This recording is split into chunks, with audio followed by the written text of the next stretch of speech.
Bom, pessoal, boa noite a todos e a todas. Hoje a gente vai retomar, né, o jogo de amarelinha que a gente começou na aula anterior com o professor Ângelo e aprofundar e tirar satisfazer aquelas dúvidas, né, aquelas curiosidades que ele lançou lá no final da aula, né, professor Ângelo?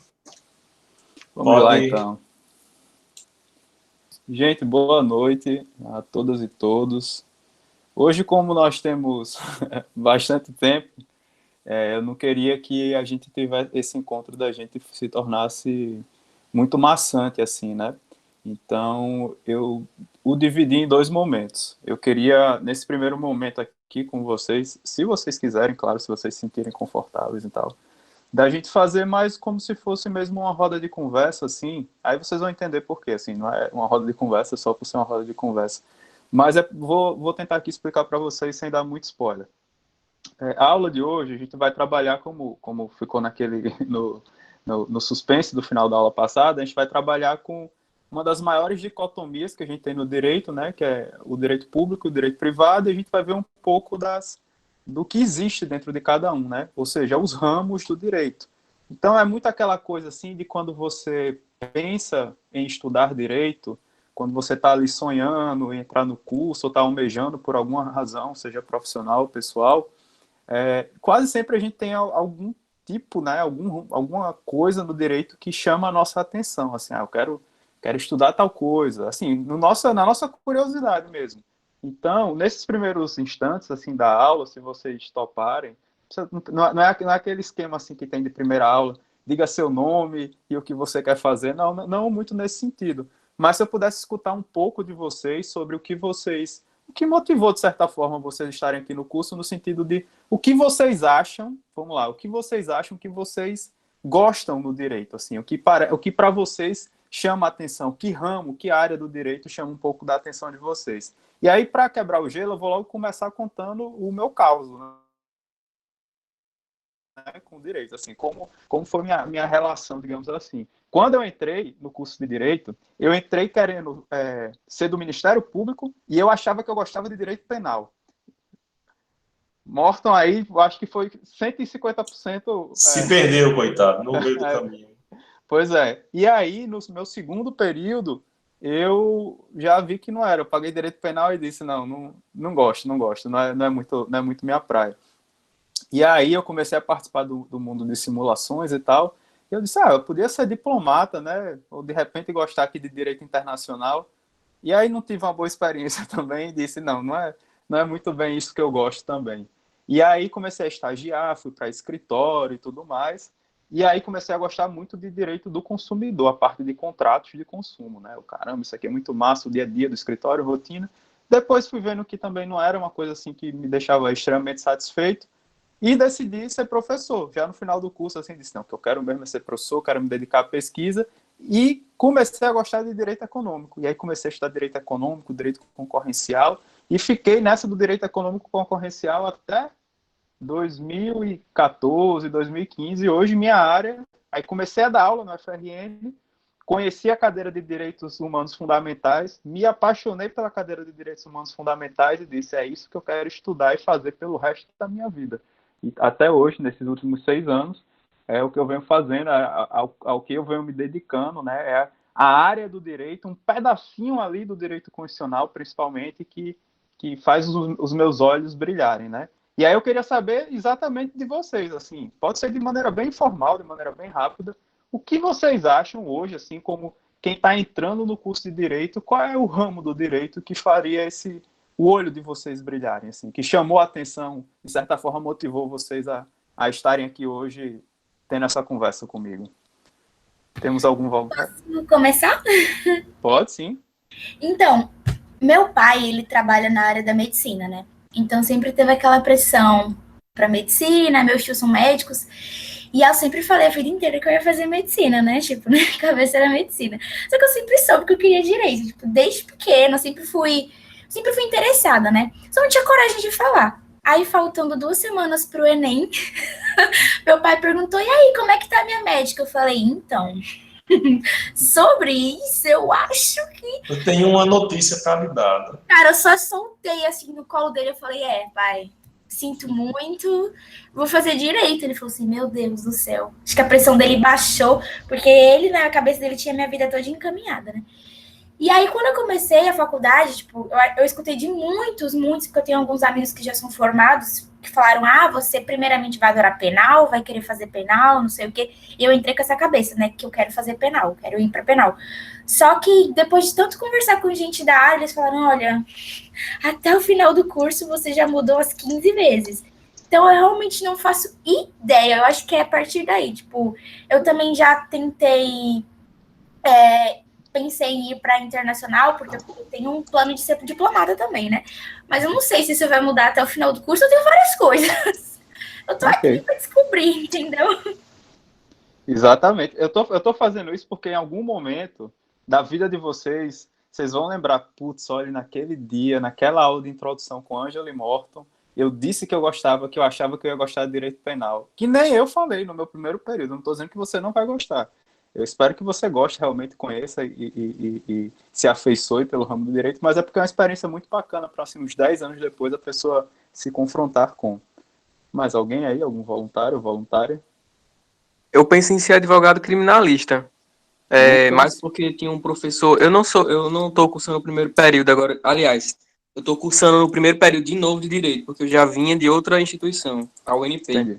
E tinha um professor lá, Gabriel Lucas, não sei se Morton vai... Talvez Morton lembre dele, porque ele, foi aluno da UFRN, eu acho que ele era um bom aluno da UFRN. Direito penal, maravilhoso. Ele fez um livro com o Dr. Walter, um projeto de pesquisa aí, não lembro agora o nome do livro. Enfim, aí eu me senti inspirado pela maneira, o estilo da profissão, pelo que ele falava, pelas aulas dele, e aí eu me encantei. Aí eu tô pensando nisso, até o momento. Ok. Gabriel, eu acho que Morton lembra, eu lembro dele também. Lembro. Tô me sentindo velho, inclusive. Eu nem falo sobre isso. Laura, quer falar? Oi. Adriano? Assim, eu nunca pensei em fazer direito, né? Sou o oposto de Gabriela, ali. Eu pensei em fazer medicina, mas o SISU me trouxe para cá. De modo que eu estou cursando e estou gostando. Também pensei muito em penal, pensei na parte de ser advogado criminalista, sendo que eu sou muito verde no conhecimento com relação ao direito, então eu estou muito aberta a muita coisa, né? Eu sou muito verde, eu não sei muita coisa da área, estou começando agora, no primeiro período, e aí, vamos lá, né? Mas advogada eu acho que não quero ser. Talvez uma promotora, por aí, uma delegada. Ok. Adriano, queria falar? Opa. Eu já passei tantas vezes isso de se apresentar, dizer o porquê que eu escolhi direito, e eu nunca falei um dos motivos mais fortes de eu escolher direito. Aí eu decidi falar. Estava esperando alguma oportunidade e dessa vez eu decidi. Depois de ir para a UFRN e conquistar esse sonho. Eu sempre tive um perfil que gostava de deixar tudo igual, não deixar os meus colegas, ficar... Um jogava bola, o outro não, tentava ajudar para todos jogar, falava com os professores. Aí eu já tive, em 2013, 2012, eu tive um professor que falou para fazer isso, mas eu não sei, bem distante de uma escola estadual do interior. Aí, em 2014, a minha mãe... A gente foi surpreendido com ganhando uma casa naquele Minha Casa Minha Vida, lá no interior. Aí essa casa era para ser entregue em 2015, salvo engano. E chegou em 2015, a casa não estava construída ainda, estava em construção, e a casa foi invadida, foi ocupada por participantes do grupo do Movimento Sem Terra. Em nenhum momento a culpa foi dessas pessoas, porque eles estavam precisando até mais que a gente daquela moradia, mas a prefeitura não fez nada. Minha mãe tentou com a delegacia para tentar fazer alguma coisa, fez BO, e nunca deu em nada. Aí a gente tentou, eu com 14 anos, meu irmão com 15, a gente tentou tentar algum jeito, falar com alguns advogados, e todos cobravam valores absurdos para a nossa realidade, para tentar pegar nossa causa, que era para recuperar a casa que foi ocupada. Aí a gente não teve sucesso nessa empreitada e a gente acabou perdendo essa casa que a gente havia ganhado e nunca ganhou. Aí depois, com 15 anos, depois de ter perdido isso, eu disse para minha mãe que ia cursar direito e não ia deixar isso acontecer com ninguém perto da minha, da minha realidade, lá do interior. Aí eu tentei cursar direito, pensando inicialmente como advogado, mas eu vi uma oportunidade bastante grande no Ministério Público, nas procuradorias, para tentar promover esse alívio para pessoas que não têm condições, e a defensoria também. Perfeito. Acho que Poxa, Thalys. Muito bacana ouvir, né, essas expectativas e assim o que faz despertar o que o chamou para esse curso, né?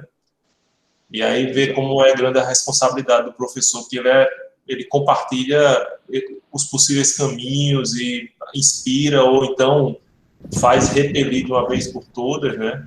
Essas aspirações. Isso.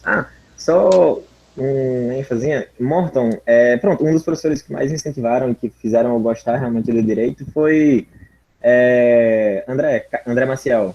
Já foi. Ele agradeceu, pediu mandar um abraço para o senhor, dizer que ele teve altas conversas com o Leonardo e sabe alguns podres seu também. Aí ele foi um incentivador meu bastante grande. Maria, agora já deu um frio na espinha. E ele agradeceu ele disse que só entrou no mestrado na UF pela sua correção no texto dele.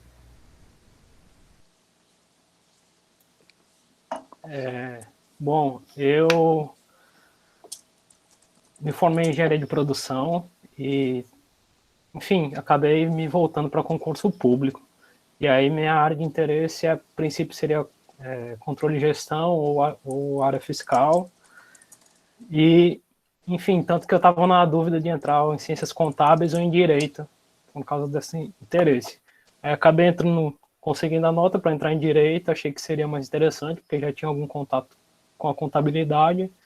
E do contato que eu já tive assim, com matéria de direito, o que eu gostei mais foi a parte de administrativo e constitucional. E acredito que, assim, se resolver seguir por esse caminho, eu vou acabar também me interessando bastante pelo tributário. Mas, pelo fato de já ter concluído uma graduação, eu não me arrisco a dizer o que eu não quero fazer ou o que eu quero fazer com certeza, porque eu sei que essa coisa muda bastante. Tanto que, assim, a área do meu TCC foi engenharia econômica, e no primeiro semestre eu falava que queria tudo menos econômica. Então, já estou prevenido com essas determinações do início do curso. É muito bacana, mas é um contraste muito massa, assim, do que a expectativa que você tem, né? O meme do expectativa e a realidade no final, muitas vezes, do curso. Thalissa tá com a mão levantada? Então, desde pequena, eu dizia que ia fazer direito. Meu pai é policial, a minha tia é graduada, né, em direito, e o pouco que eu entendia quando eu lia os livros dela, né, que ela estava estudando, eu ia ler lá. O pouco que eu entendia já me encantava muito. Além disso, assim, eu sempre gostei, sempre, de ver sobre crimes reais, né, sobre serial killer, sobre crime sem solução. Não é um ramo que eu quero seguir, mas é uma coisa que eu gosto. É tipo um hobby, digamos assim. Então, eu tenho um livro sobre serial killer, enfim.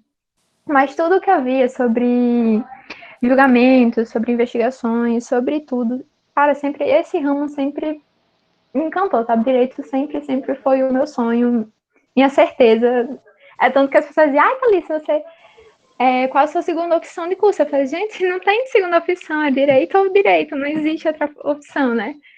E eu não sei também o que eu mais gosto, eu vou aprender a entender qual é a parte do direito que eu mais gosto, mas eu sei o que eu não gosto, que é tributário, porque como eu sou técnica administrativa, eu tive que aprender um pouquinho, né, bem pouco, porque, enfim, e eu sei que eu não gosto dessa parte, mas de resto eu vou saber o que eu gosto. Olha, tem uma professora aqui nesse curso que vai fazer você amar direito tributário. Ela se chama Caroline Marinho. Pelo menos foi minha professora tributária. Eu odiava também, não gostava, tinha aversão a tributário. mas paguei com ela e ela me fez gostar. Foi até uma brincadeira que a gente teve que eu falei com ela na época que eu terminei de pagar a cadeira com ela, que eu disse, professora, eu fui um aluno péssimo, assim, porque achava que tributário não era muito a minha praia, mas às vezes quando você tem um professor muito bom assim na disciplina, apesar de você não ter aquela afinidade, a pessoa é tão boa que faz você terminar gostando da coisa. Então, se tiver oportunidade, desde já fica aqui a recomendação, pode pagar a disciplina com ela, que eu acho que de repente você vai até sair do curso de Direito dizendo que você gosta um pouquinho de Direito Tributário. Não sei, né? Estou só jogando aí a sugestão para você. Gente, tem alguém assim que quer falar que não? A galera, tô brincando, viu? Se tiver mais algum penalista também pode falar, mas é porque até agora foi penal, aí Adriano, assim, eu botei aqui assim mais processual, né? De repente, se possível, né? Ações possessórias, e César que ficou ali no campo do constitucional, do tributário, mas o resto aqui foi só a galera do direito penal. Eu falei logo no começo, né? Para acrescentar, então, a minha segunda opção é empresarial, que é bem delicinha, bem legal. Empresarial é controverso, né? É o famoso muito bom, empresarial. Ame ou odeie, não existe o meio termo, gosto mais ou menos. Mas alguém quer falar, gente? Ninguém não, assim? Eu sei que, obviamente, está assim, ensino remoto, às vezes as pessoas ficam mais tímidas, né? Não querem ligar o microfone, mas se alguém quiser trazer o seu testemunho, alguém que não falou, senão a gente segue o baile aí. Mais alguém? 5, 4, 3, não? Então vamos nessa. Então, gente, hoje meu objetivo é, de certa forma, apresentar para vocês algumas desses ramos, né, que vocês aí estão sonhando, de certa forma, quem ainda não cursou, né, tem o caso aqui de algumas pessoas que já cursaram, já tiveram contato com a matéria, mas o objetivo hoje é apresentar de forma introdutória. Eu não vou aqui adentrar nas teorias do direito penal, não vou adentrar nas teorias do direito tributário, eu vou aqui apresentar para vocês onde a gente aloca esse ramo do direito nessa dicotomia que a gente está estudando e trazer também, obviamente, algumas reflexões gerais sobre cada um desses ramos do direito, para que vocês já tenham, de certa forma, uma ideia que vocês forem ter o contato com essa matéria na graduação de vocês. Vou compartilhar aqui minha tela com vocês, para compartilhar o Prezi, exatamente de onde a gente parou. Foi aqui. Só guardar aqui, aparecer para vocês. Então, gente, a gente parou exatamente nesse ponto, né? Onde eu estava trazendo para vocês a distinção nessa dicotomia, né, entre o que viria a ser considerado direito público e o que viria a ser considerado direito privado. Tranquilo? Direito público, aquele que, lato sensu, vai cuidar das relações onde você termina tendo o Estado como parte, e se a gente quiser utilizar daquele critério do Goffredo Telles Júnior, onde existe, de certa forma, uma relação de subordinação, né, ou pelo menos uma relação mais vertical entre os indivíduos, e o direito privado é aquele que vai disciplinar as relações propriamente ditas entre os particulares, e onde o interesse, de fato, né, pelo menos o interesse imediato, é aquele interesse de uma ordem mais privatista. Eu vou trazer para vocês, então, aqui está só para vocês memorizarem. Eu vou fazendo Prezi, eu vou deixando de um jeito que, quando vocês estiverem estudando em casa, fica fácil, didático, para vocês irem memorizando, irem estudando, enfim. Principalmente até para o pessoal que às vezes vai fazer concurso e tal. Acho que ajuda bastante essas visões mais topográficas assim também. Então, aqui é só uma visão para vocês memorizarem. No caso dessa dicotomia, temos a distinção entre direito público e direito privado, e a gente vai ver que o direito público ele vai sofrer uma subdivisão entre direito público interno e direito público externo. Vou já explicar para vocês. Isso aqui é só para fins de memorização, depois quando vocês estiverem estudando em casa, tá bom? Dito isso, gente, podemos passar para o item 4, então, dessa nossa amarelinha aqui, tá certo?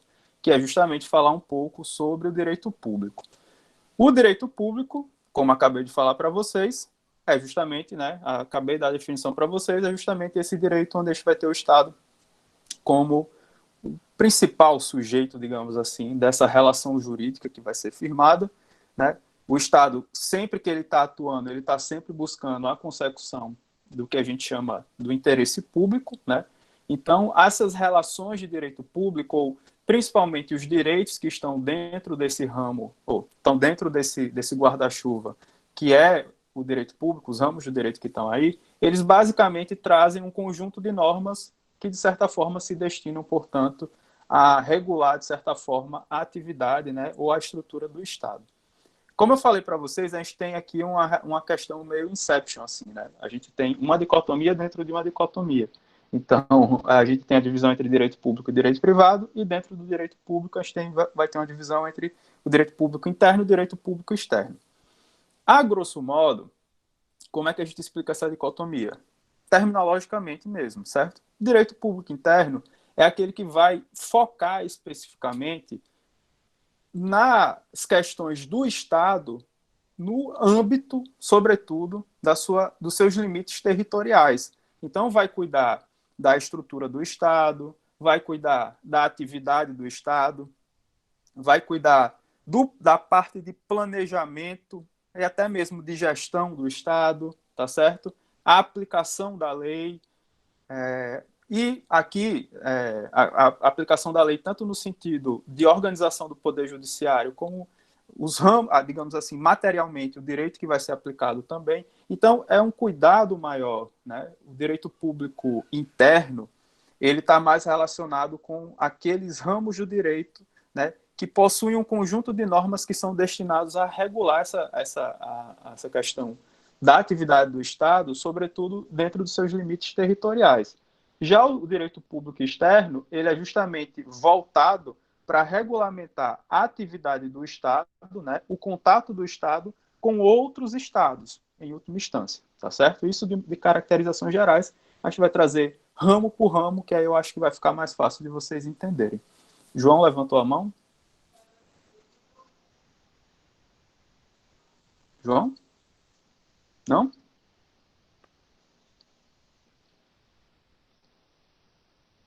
Pode seguir? Eu acho que João caiu a conexão. Ah. Porque tá meio ruim, a minha também tá instável. Eu tenho uma dúvida, professor Ângelo. Pode falar, O João. direito público externo é o direito que pode ser comparado ao direito internacional? Ou o direito internacional envolve também outros tipos de relações? Isso. A gente vai ver que o direito internacional, ele se divide em direito internacional público e direito internacional privado. Isso vai dar um bugzinho assim no começo na cabeça de vocês, porque quando a gente for alocar, principalmente o direito internacional privado, a gente vai colocar ele, muito possivelmente, dentro do direito público interno. Então, é muito complicado você entender que um direito internacional privado ele é um direito público interno. Mas eu vou dar uma justificativa plausível para vocês em razão disso. Mas, a grosso modo, João, o direito público externo ele está intimamente relacionado com um ramo do direito, que é justamente o que você falou, o direito internacional público. Tranquilo? Certo? Respondeu?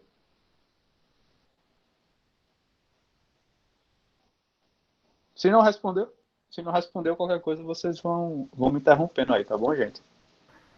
Acho que é porque a internet dele deve ter oscilado mesmo. Tá aparecendo aqui que ele saiu. Ele saiu. Acho que tá Isso. caindo. Pedro levantou a mão, pois não, Pedro? Professor, então, no caso, o direito externo está relacionado tanto nos estados como nas relações internacionais? O direito público externo, ele vai cuidar especificamente, como está agora aí nesse preze para vocês, das obrigações, né, gerais, obrigações e deveres que o Estado brasileiro, ele, digamos assim, assume perante a comunidade internacional. Então, quando o Estado vai lá e num organismo internacional, num espaço de deliberação, né, onde conjunto com um outro Estado ou com um conjunto de outros Estados, hoje em dia a tônica do direito internacional é que esses tratados, esses acordos, eles sejam firmados de maneira multilateral. Então, dificilmente hoje você tem acordos bilaterais, um Estado envolvendo hoje. Quase todos os acordos hoje em dia, boa parte dos tratados, eles são multilaterais. Então, o direito público externo, né, que está relacionado com o direito público direito internacional público, ele basicamente vai cuidar, né, de todos esses compromissos e obrigações que o Estado assume perante a comunidade internacional, perante outros Estados. Já o direito internacional privado, especificamente, ele vai cuidar do quê? Então, o direito internacional público cuida disso. O direito internacional privado, ele vai cuidar daqueles critérios que vão ser utilizados para determinar se você aplica, no caso que envolve um local e um estrangeiro, se você aplica um ordenamento jurídico local ou se você aplica o ordenamento jurídico estrangeiro. Vamos lá. Vamos supor que você, brasileiro, está na Itália e aí lá você negocia com o italiano de comprar um imóvel aqui no Brasil, certo? E aí depois você volta para o Brasil, chega na sua casa, que em tese deveria ser sua casa, e aí você não consegue entrar, sei lá, não existia o imóvel. Enfim, existem 1 zilhão de hipóteses. Aqui eu não vou trabalhar com um caso fechadinho, mas só para você entender a lógica. E aí você pode se perguntar, putz, se nesse caso eu aplico as disposições do Código Civil brasileiro ou aplico as disposições do Código Civil italiano? Se o negócio jurídico foi firmado na Itália com o italiano, mas sobre um imóvel que territorialmente estava localizado no Brasil. Então, o direito internacional privado, ele não vai dizer o seguinte, nesse caso, o contrato, não, o direito internacional privado vai dizer somente o seguinte, nesse caso, aplica-se o ordenamento jurídico brasileiro, ou, nesse caso, aplica-se o ordenamento jurídico italiano. Então, ele vai trazer critérios para basicamente dizer qual ordenamento jurídico que vai ser aplicado em uma contenda, em uma liga, em uma disputa que envolva um brasileiro e um estrangeiro. Ou, enfim, situações análogas como essa que eu mencionei. Entende? Deu para entender, Pedro? Sim, entendi, professor. Obrigado. E aí, não, só para puxar a brincadeira, às vezes quando a gente vai ilustrar a atuação do direito internacional privado, a gente diz assim, imaginem um brasileiro que casa com uma lituana na Escócia e que tem um filho nascendo na França. Eles se separam na Itália, mas todo o patrimônio é no Brasil. Aí como é que vai ocorrer, no caso, a partilha? Qual a lei que vai determinar a partilha? Né? Vejam que é um assunto de ordem privada, não é? Não convém ao Estado saber qual é o bem que vai, pelo menos não diretamente, qual é o bem que vai caber a cada um.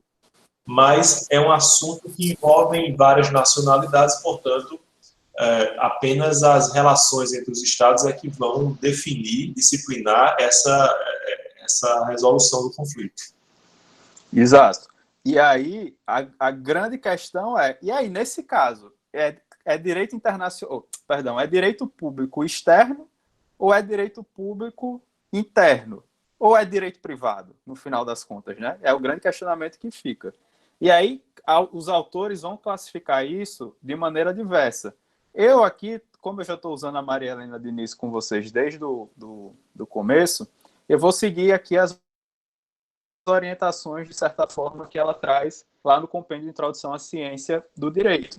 Que ela diz, o argumento que ela traz, que ela diz que é um argumento muito forte, é o seguinte, olha, nesses casos, por exemplo, né, envolvendo brasileiro, ou que o Estado brasileiro, de certa forma, é provocado a oferecer uma resposta jurisdicional, o Estado brasileiro ele vai aplicar a LINDB, né, a Lei de Introdução às Normas do Direito Brasileiro, ou LICC, né, as Leis de Introdução ao Código Civil, que são basicamente um conjunto de normas, como se fosse quase, assim, às vezes a gente estuda como se fosse um apêndice, digamos, ao Código Civil. A gente termina estudando isso na primeira parte, na primeira cadeira, muitas vezes na primeira cadeira de Direito Civil.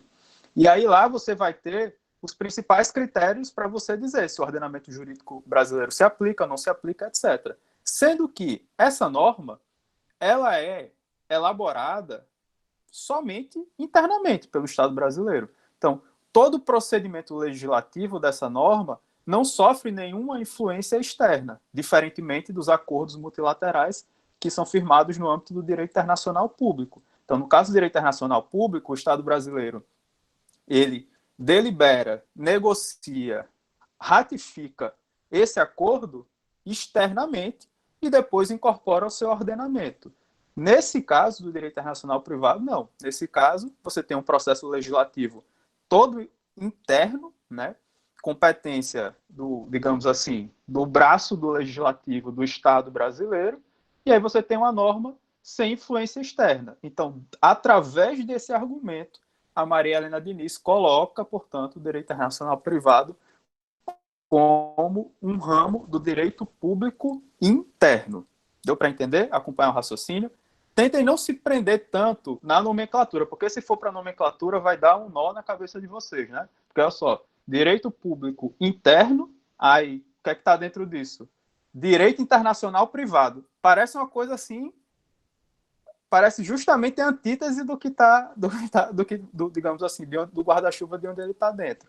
Mas é o critério que é utilizado justamente porque se você parar para pensar nas outras normas, na estrutura das outras normas, na forma, inclusive, de produção das outras normas, é, de fato, um ramo do direito que se adequa, ou se aproxima mais dessas outras normas do que propriamente do que a gente vê na esfera do direito internacional público, onde, de fato, existe ali uma deliberação que é feita pelo Estado brasileiro dentro da comunidade internacional, né? Existe ali uma mitigação, de certa forma, né, parcial da soberania do Estado brasileiro, de uma forma que você consiga coadunar o interesse dos diversos estados que compõem a comunidade internacional.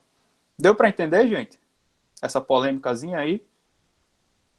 Que eu expliquei logo aqui, porque depois eu vou passar aqui e talvez vocês pudessem estranhar. Qualquer dúvida, podem falar aí no chat, levanta a mão, liga o microfone, mas, pelo amor de Deus, não fiquem sem entender, tá bom?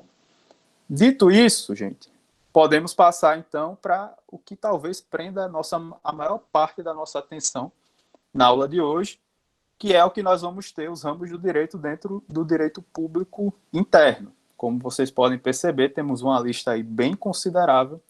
E essa lista, gente, a gente vai dar uma revisada nela, certo? Isso aqui é a lista da Maria Helena Diniz. Já vou adiantar para vocês. Essa aqui é a lista da Maria Helena Diniz. E a obra dela foi escrita ainda no século XX, assim, finalzinho do século XX, mas ainda no século XX. E o direito, ele passou por uma mudança de paradigma. Então, eu vou primeiro apresentar, assim, mais grosseiramente para vocês. E aí, no final da aula, eu vou, tipo, colocar ali a cerejinha no bolo para vocês entenderem que a gente tem um pouquinho de mudanças nessa lista, para vocês entenderem essas movimentações também que existem dentro do próprio direito, das classificações do direito, tá certo? Mas esse aí é um grupo, digamos assim, que a gente pode considerar inicialmente dentro do direito público interno. Vamos passar para aquele que é o grande coração do ordenamento jurídico brasileiro, que é o direito constitucional. Dúvida? Quem aqui já leu a Constituição, pegou uma Constituição uma vez na vida, ou leu alguma coisa que tem na Constituição? Se manifesta aí, por favor. Eu já estudei direito constitucional, então eu já li algumas coisas. Li o artigo 5º para redação, muitas coisas assim. Adriano, João, Caliana, Uma coisa ou outra. Ellen, Fábio, Isa, Paulo Costa, 9 pessoas, Maria, 10, Fábio, 11. E é muito engraçado, Laís e 12. As coisas, os paradigmas, eles realmente mudam um pouco, viu, dentro da universidade. Pedro, 13. Mais alguém? Gente, eu tô João também, 14. Eu estou perguntando isso, por que especificamente? Porque, às vezes, tipo assim, o direito constitucional, ele é como eu falei para vocês, e a gente vai ver agora, ele é um braço muito importante, é um ramo muito importante do direito, e é algo que não deveria estar só próximo de nós, enquanto estudantes, né, ou curiosos do direito, porque o direito constitucional, ele tem uma importância assim, fundamental no processo da gente entender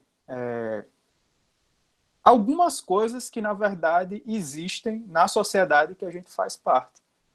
O direito constitucional, de certa forma, antes de mais nada, ele diz basicamente para a gente, de uma maneira não tão clara, porque, infelizmente, não é escrito de forma clara, mas ele diz quais são os nossos direitos, né, enquanto cidadãos brasileiros, e quais são os nossos deveres também, né? Então, só de cara, só por causa disso, eu já considero que esse tipo de noção, ela devia estar próxima da gente desde o nosso processo de formação escolar, assim, entendeu? Desde o início. Fábio, quer falar? Pode falar. Boa noite a todos, boa noite, professor Ângelo, boa noite. Boa noite. Não, acho que é exatamente o que eu estava pensando aqui, do seguinte,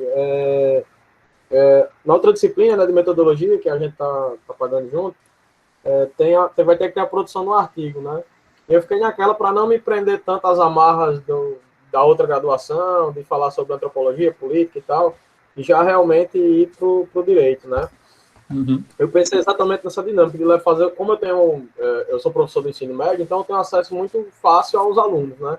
Então eu pensei exatamente em fazer um artigo, né, com uma pequena pesquisa em relação à compreensão dos alunos do ensino médio aos direitos fundamentais, né, na Constituição.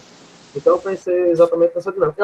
Eu acabo trabalhando na minha disciplina, né, principalmente os direitos fundamentais, para fortalecer principalmente a questão da produção do texto dissertativo argumentativo, como é que eles podem utilizar, né, do direito constitucional, da Constituição, nessa produção, mas com o intuito realmente de levantar qual o grau de compreensão em relação a esses direitos fundamentais. Então eu pensei mais ou menos nisso aí eu lembrei, né, que eu estava... Inclusive, acabei lembrando da atividade, que agora tem que fazer também. Mas eu acho que é isso. E aí a gente pode voltar, inclusive, para uma das primeiras frases, que acho que foi a epígrafe do começo da aula, sobre aquela parte que muitas vezes também, no direito, a gente pode conhecer, mas pode não entender, né? Então, nosso texto constitucional, apesar da tentativa do legislador de até fazer de uma maneira mais acessível, não é tão acessível assim, de certa forma, né? Tipo, eu trabalho com a educação popular na rede pública de ensino, e especificamente a gente como a gente trabalha com a educação popular em direitos humanos, a gente trabalha muito isso.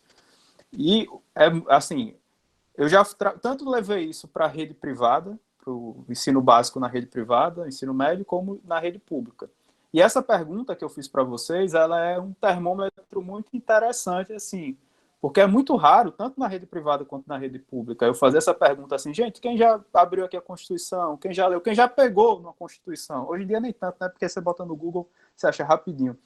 Mas a resposta é assim, uma pessoa, 2 pessoas, 3 pessoas no máximo, entendeu? Aqui a gente teve 14, 20 pessoas, ou seja, mesmo se tratando de uma sala que está começando no curso de Direito.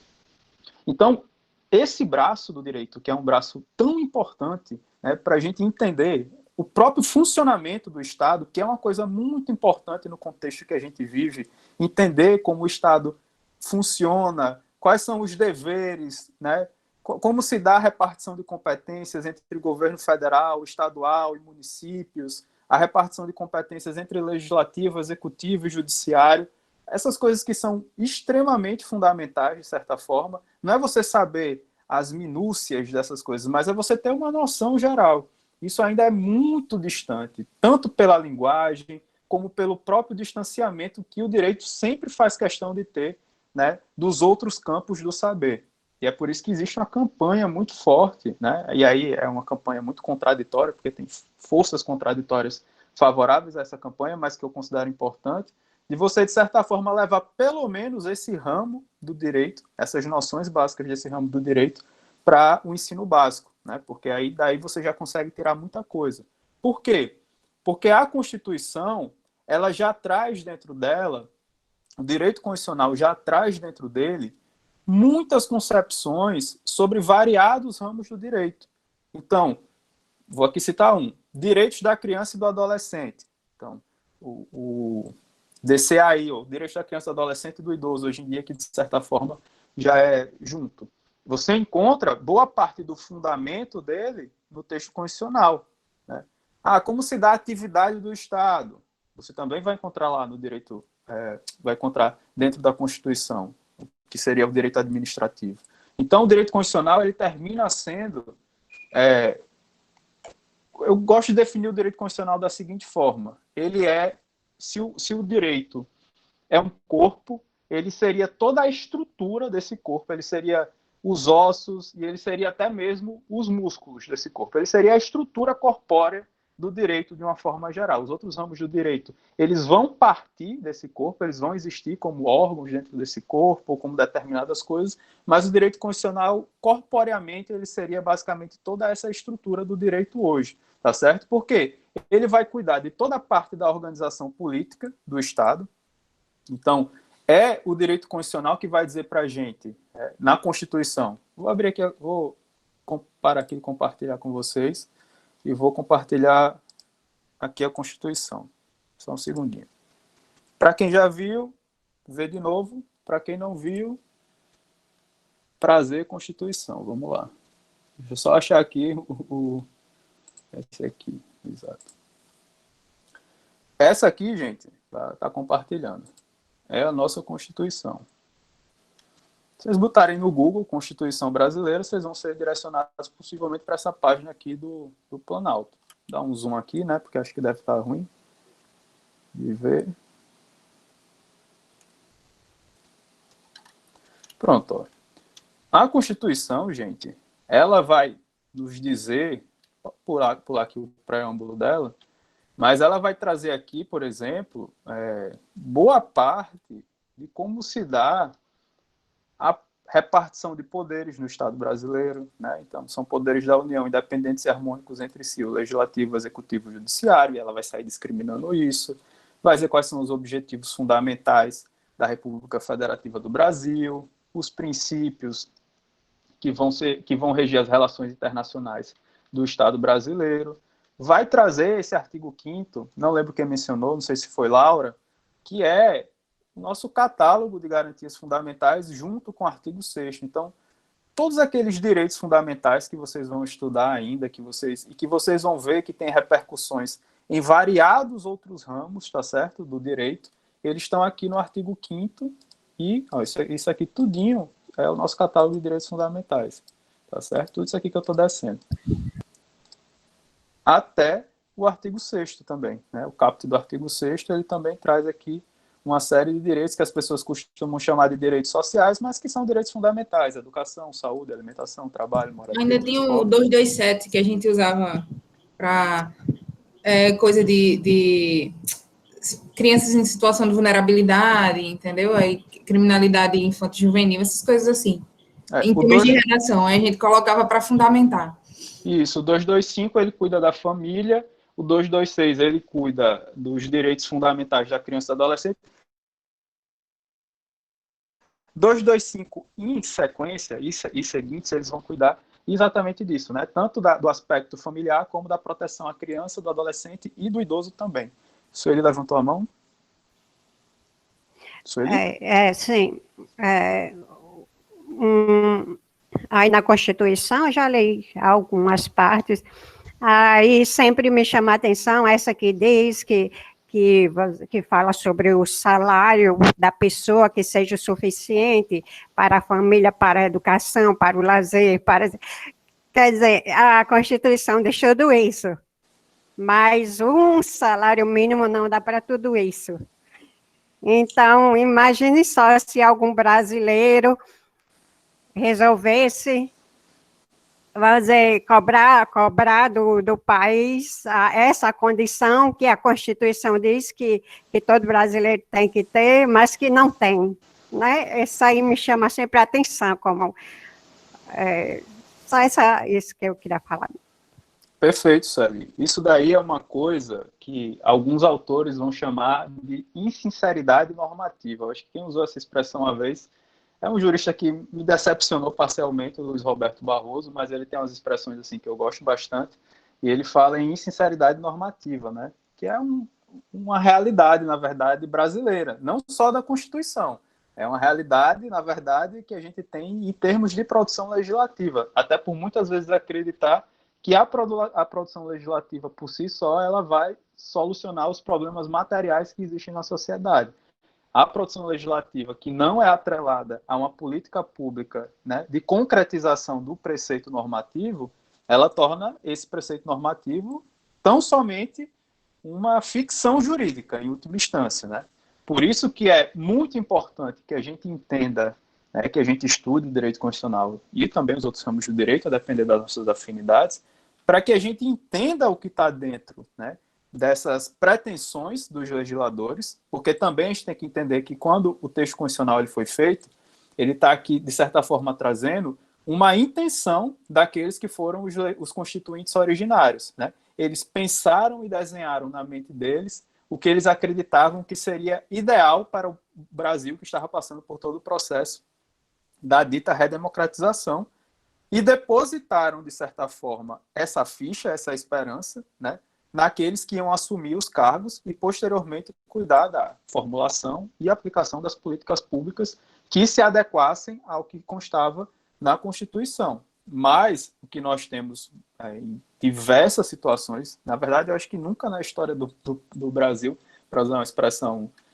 interessante, nunca na história do Brasil a gente teve, de fato, né, uma realidade minimamente próxima do que a gente tem como promessa constitucional e com a realidade material. A gente tem momentos onde a gente consegue se aproximar em determinados campos, mas a Constituição ela ainda é, de fato, uma idealização, né, de uma realidade que, infelizmente, ainda é distante, e a cada dia que passa, infelizmente, o que eu sinto é que ela se torna muito mais distante, sobretudo quando a gente está trabalhando com esses direitos que estão aqui no caput do artigo 6º, os ditos direitos sociais, né? Educação, saúde, moradia e trabalho, eu diria que seriam talvez 4 dos direitos que mais vêm sendo atacados nesses últimos anos, né? Então é muito importante. Inclusive esses direitos aqui, gente, eles depois são melhor discriminados ao longo do texto constitucional. A saúde, por exemplo, se a gente bota aqui, dá um Ctrl F, bota artigo 196,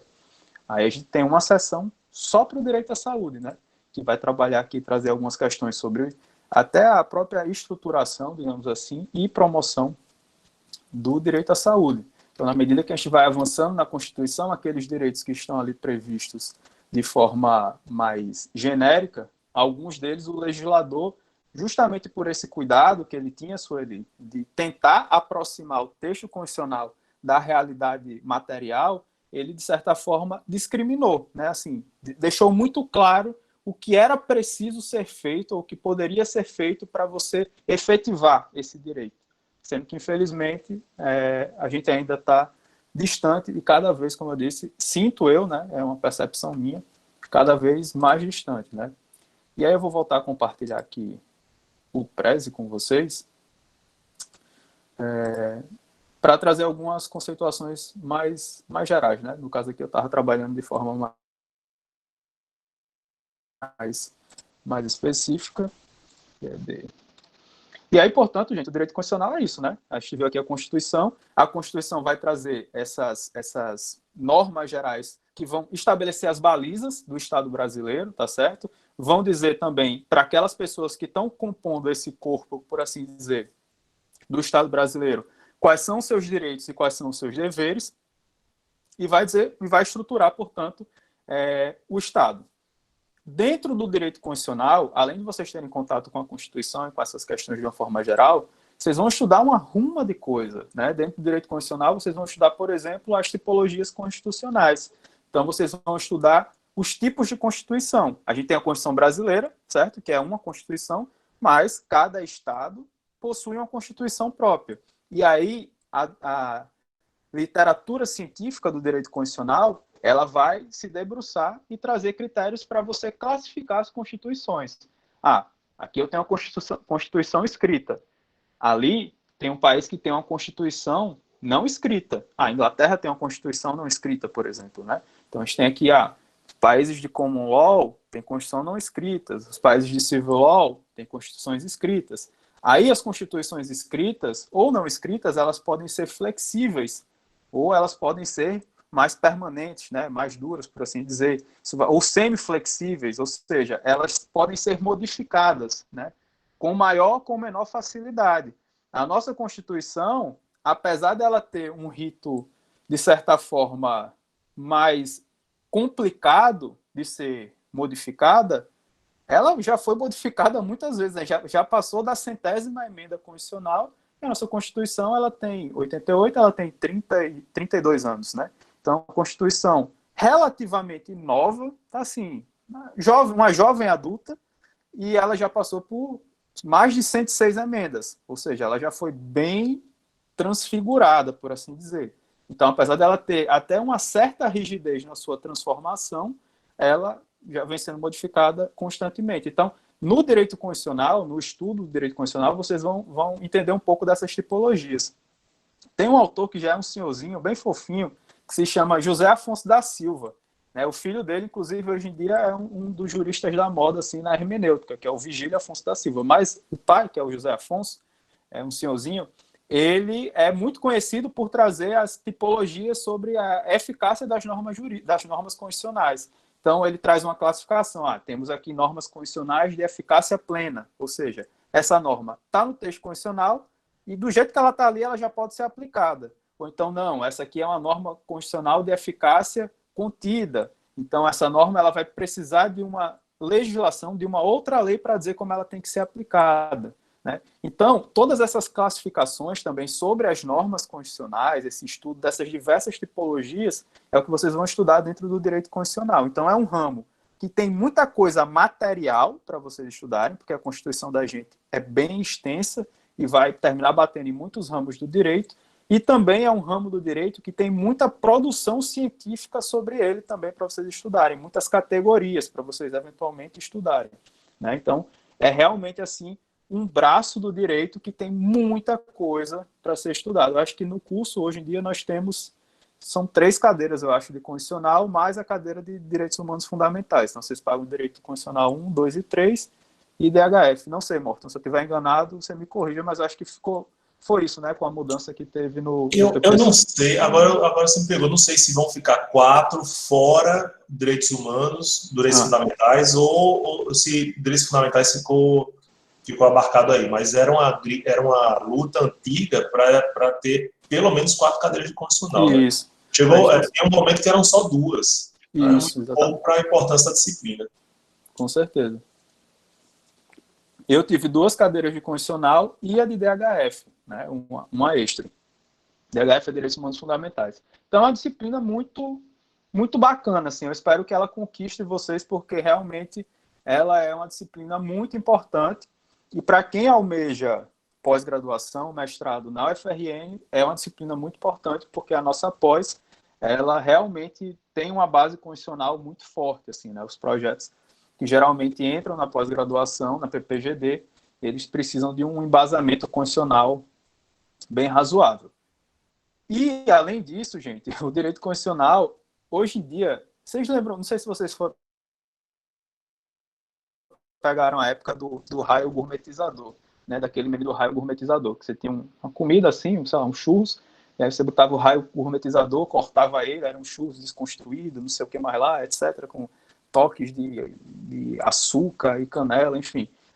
Do mesmo jeito que existiu o raio gourmetizador, né, que tipo, tocava na comida e virava uma outra coisa, a gente tem o raio constitucionalizador no direito. Então, ele bate na coisa, o direito constitucional vai lá, chega, e ele dá meio que uma bagunçada no bom sentido. Assim, ele termina jogando um pouco dos seus valores dentro, digamos assim, desse ramo do direito, que é o que a gente vai chamar de constitucionalização. Quase toda cadeira que vocês pagarem em direito, que não seja direito constitucional, vocês vão estudar assim, estou estudando direito civil, contratos. Aí o professor vai dizer, então, essa parte de contratos, a gente precisa, antes de falar sobre os contratos em espécie, a gente precisa falar sobre a constitucionalização do direito civil. E aí vai falar sobre a constitucionalização do direito civil. Aí vocês vão estudar direito processual, civil.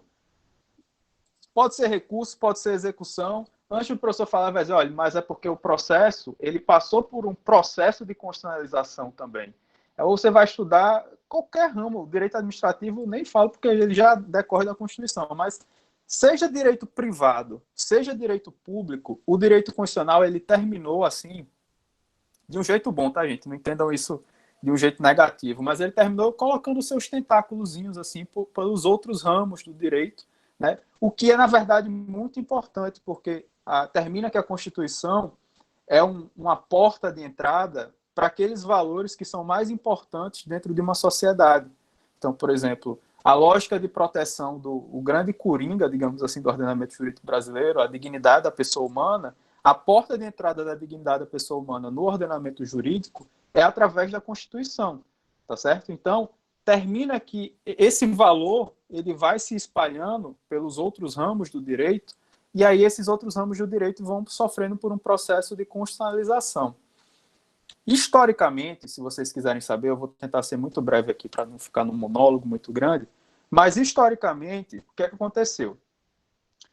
Até ali meados do primeira metade do século XX, né, a gente sempre, aqui no Ocidente, a gente sempre teve uma influência muito grande, né, das estruturas do direito romano. E o direito romano, ele tinha, de certa forma, como o seu principal documento, né, um dos seus principais documentos, o Corpus Iuris Civile, que era uma grande compilação das normas que lá existiam e que eram normas de caráter mais privatista mesmo, de direito civil. Então, mesmo quando o direito passou por um fenômeno de codificação, com o surgimento do Código de Napoleão e todos os códigos civis que foram produzidos ao longo do século XIX, então, com todo esse processo, os códigos civis eles terminavam no centro dos ordenamentos jurídicos. Se a gente pensar que o mundo do direito é uma esfera, digamos assim, é como se o Código Civil ele tivesse no núcleo dessa grande esfera, né? Então, ele era meio que ali o centro desses ordenamentos jurídicos. E com a mudança de paradigma que existe na transição do pós-guerra, principalmente, a gente tem uma mudança onde as constituições elas passam a se tornar o núcleo desses ordenamentos jurídicos. Por quê? O que aconteceu? Não foi desse jeito, mas foi mais ou menos desse jeito. A galera tava lá assim, putz, bicho, meu Deus do céu, que buraco civilizatório a gente se meteu, 2 guerras mundiais, tudo dando errado, caramba, direito não resolveu absolutamente nada, pelo contrário, quase 90%, quer dizer, 100% das atrocidades que aconteceram com o pessoal lá dizendo que estava fazendo porque estava no ordenamento jurídico. O que é que a gente faz agora, né? Para resolver esse problema, assim, para dizer, não, o direito funciona e tal, etc. O direito é legal, acreditem no direito ainda, ou algo nesse sentido. Eles falaram, pô, vamos fazer o seguinte, ó, a gente está aqui discutindo sobre uma coisa que é a dignidade da pessoa humana, que o pessoal estava discutindo do surgimento ali da ONU, Declaração Universal dos Direitos Humanos e tal, etc. E aí eles falaram, bom, esse valor é muito importante, esse valor a gente vai jogando não foi desse jeito, tá? Não foi um acordo de todas as pessoas, mas só para vocês entenderem assim como as coisas foram. A gente coloca isso dentro das constituições, puxa as constituições para o centro dos ordenamentos e esse valor, que é uma realidade muito boa, todo mundo feliz, de mão dada, paz eterna, etc., ele vai sair se espalhando por todos os ordenamentos jurídicos e contaminando todos os demais ramos do direito. E aí houve meio que uma mudança de paradigma. Houve o esgotamento do paradigma positivista, essa é a grande realidade. Houve uma retomada dos ideais justnaturalistas, e aí vocês estão, Ângelo, o que é justnaturalismo? O que é justpositivismo? Vocês vão ficar até o final da aula que eu vou falar isso para vocês, tá certo? Eu estou jogando aqui justamente para já vocês ficarem pensando, o que será que é isso? Houve esse esgotamento e surgiu um novo paradigma chamado pós-positivismo, que dentro desse paradigma, o cerne dos ordenamentos jurídicos são as constituições. Então, o direito constitucional, ele passou a mandar esse raio constitucionalizador em todos os demais ramos do direito. Por isso que hoje é muito importante que vocês consigam entender, ou pelo menos manejar minimamente, as coisas que existem dentro do direito constitucional, porque a partir disso vocês conseguem ter uma compreensão muito melhor de como funciona a engrenagem do direito de uma forma geral. O direito constitucional ele termina sendo um elemento muito essencial de entendimento das dinâmicas que existem dentro de qualquer ordenamento jurídico, mas falando especificamente do Brasil, ele é muito fundamental, tá certo? Então, o direito constitucional é um mundo muito interessante a ser explorado por vocês. Alguma dúvida sobre o direito constitucional?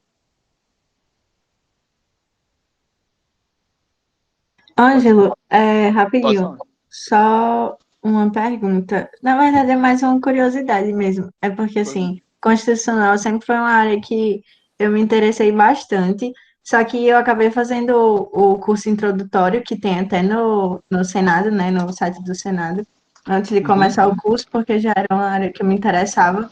Eu acabei me desestimulando um pouco, porque eu fui fazendo o curso e comentava com o pessoal que estava fazendo o curso, e o pessoal falava, mas você só fica estudando norma, e fica só nisso. E, assim, eu acabei terminando o curso com outros olhos. E aí, como você acabou falando do direito constitucional de uma forma mais entusiasta, eu queria saber que aplicabilidade você acha, além da questão da normatividade mesmo, sabe, do direito constitucional. Se você vê ele de outra forma e como você olharia para ele. Vamos lá, agradeço muito sua pergunta, é maravilhosa porque ela me permite falar sobre uma das coisas que eu mais amo na minha vida, que é a minha pesquisa. Mas hoje eu não vou falar daquele jeito, gente, que eu falo assim, que vocês ficam, que danado, esse homem está falando sobre isso. Vou só assim, tentar explicar de acordo com a pergunta que você fez. Às vezes, as pessoas que estudam direito constitucional, direito de uma forma geral, elas ficam justamente presas a esse tipo de paradigma que você falou, de ficar estudando a letra seca ou ainda estudando dentro de uma perspectiva extremamente dogmática, né? Assim, eu não critico quem faz esse tipo de estudo, porque às vezes é muito focado para algo específico. Então, se uma pessoa está estudando para concurso, obviamente ela não vai se preocupar com as críticas que a sociologia jurídica traz, etc. Não, porque ela está tendo ali um estudo direcionado para um objetivo específico de vida dela. Mas, dentro do direito constitucional hoje, se você assim quer estudar, tem vontade de estudar, é um mundo tão grande, Maria, assim, tão gigantesco, que eu vou usar o meu exemplo só porque assim, é o que está mais próximo de mim. Tipo, eu, por exemplo, vi as questões relativas à educação e elas me causavam muita angústia, assim, né? Eu comecei a trabalhar no Efetivando Direito à Educação em 2015 e eu vi as realidades na época na Isabel Gondim, na Escola Estadual Isabel Gondim, e eu ficava, bicho, como raios pode uma escola receber 23 centavos por aluno para comprar a merenda deles todo dia? Não faz sentido, você não consegue comprar um pão francês que está lá pelo preço que está lá na ata de registro de preço. Faz sentido um negócio desse. E não só isso, né? Eu estou citando esse que era assim, o exemplo mais absurdo. E eu olhava para a Constituição, tinha lá direito à educação, aí eu ia para os outros artigos, tinha lá já a previsão da Lei de Diretrizes e Bases, né? Depois ia para o PNE, tinha mais uma série de coisas, ia para o Estatuto da Criança e do Adolescente, tinha mais uma série de coisas. Olhava para a Constituição, principalmente, tinha uma coisa gigantesca, eu ficava... Olhava para a teoria, falava, não, a efetividade do direito à educação, não sei o que lá. E aí eu comecei a perceber que o que existia de produção científica sobre isso não resolvia os problemas do direito à educação, por exemplo. Eu estou trabalhando com uma questão muito pontual e muito específica. A leitura que existia sobre o que é efetividade do direito, a leitura que existia sobre a amplitude, né, digamos assim, a amplitude normativa do direito à educação, a leitura que existia sobre isso também não resolvia os problemas, não explicava sequer os problemas, muito menos apresentava soluções para os problemas. Então existia ali um vácuo gigantesco. Para pegar a própria pergunta que a Sueli fez, né, que é a colocação que a Sueli fez, existia ali uma gigantesca insinceridade normativa entre o que preconizava o legislador e o que preconizou o Constituinte e o que preconizou os legisladores que vieram depois desse Constituinte e a realidade fática subjacente, porque depois que eu conheci a realidade da Isabel, eu fui conhecer a realidade, de certa forma, mais profundamente da rede pública de ensino, e eu vi a de Natal, vi a do Rio Grande do Norte, vi a da Paraíba, vi a de Pernambuco, fui rodando o Nordeste e vendo tanto nas capitais como nos interiores, e eu fui vendo que era um abismo gigantesco que havia, entendeu? E isso é direito constitucional, entendeu? Os livros de direito constitucional, se você for estudar, eles não vão dizer para você, eles não vão oferecer para você um critério especificamente, ou de hermenêutica, para você lidar com esse tipo de questão, entendeu? Então, às vezes, é muita questão, obviamente, quando você está sendo apresentado a uma matéria, como eu estou apresentando vocês aqui, você traz uma leitura mais didática, né? Você traz uma apresentação de conceitos inicial para depois você tecer as críticas. Mas eu percebia que até as críticas que eram tecidas né, fora dos livros sobre essa questão, elas eram extremamente insuficientes para solucionar o problema.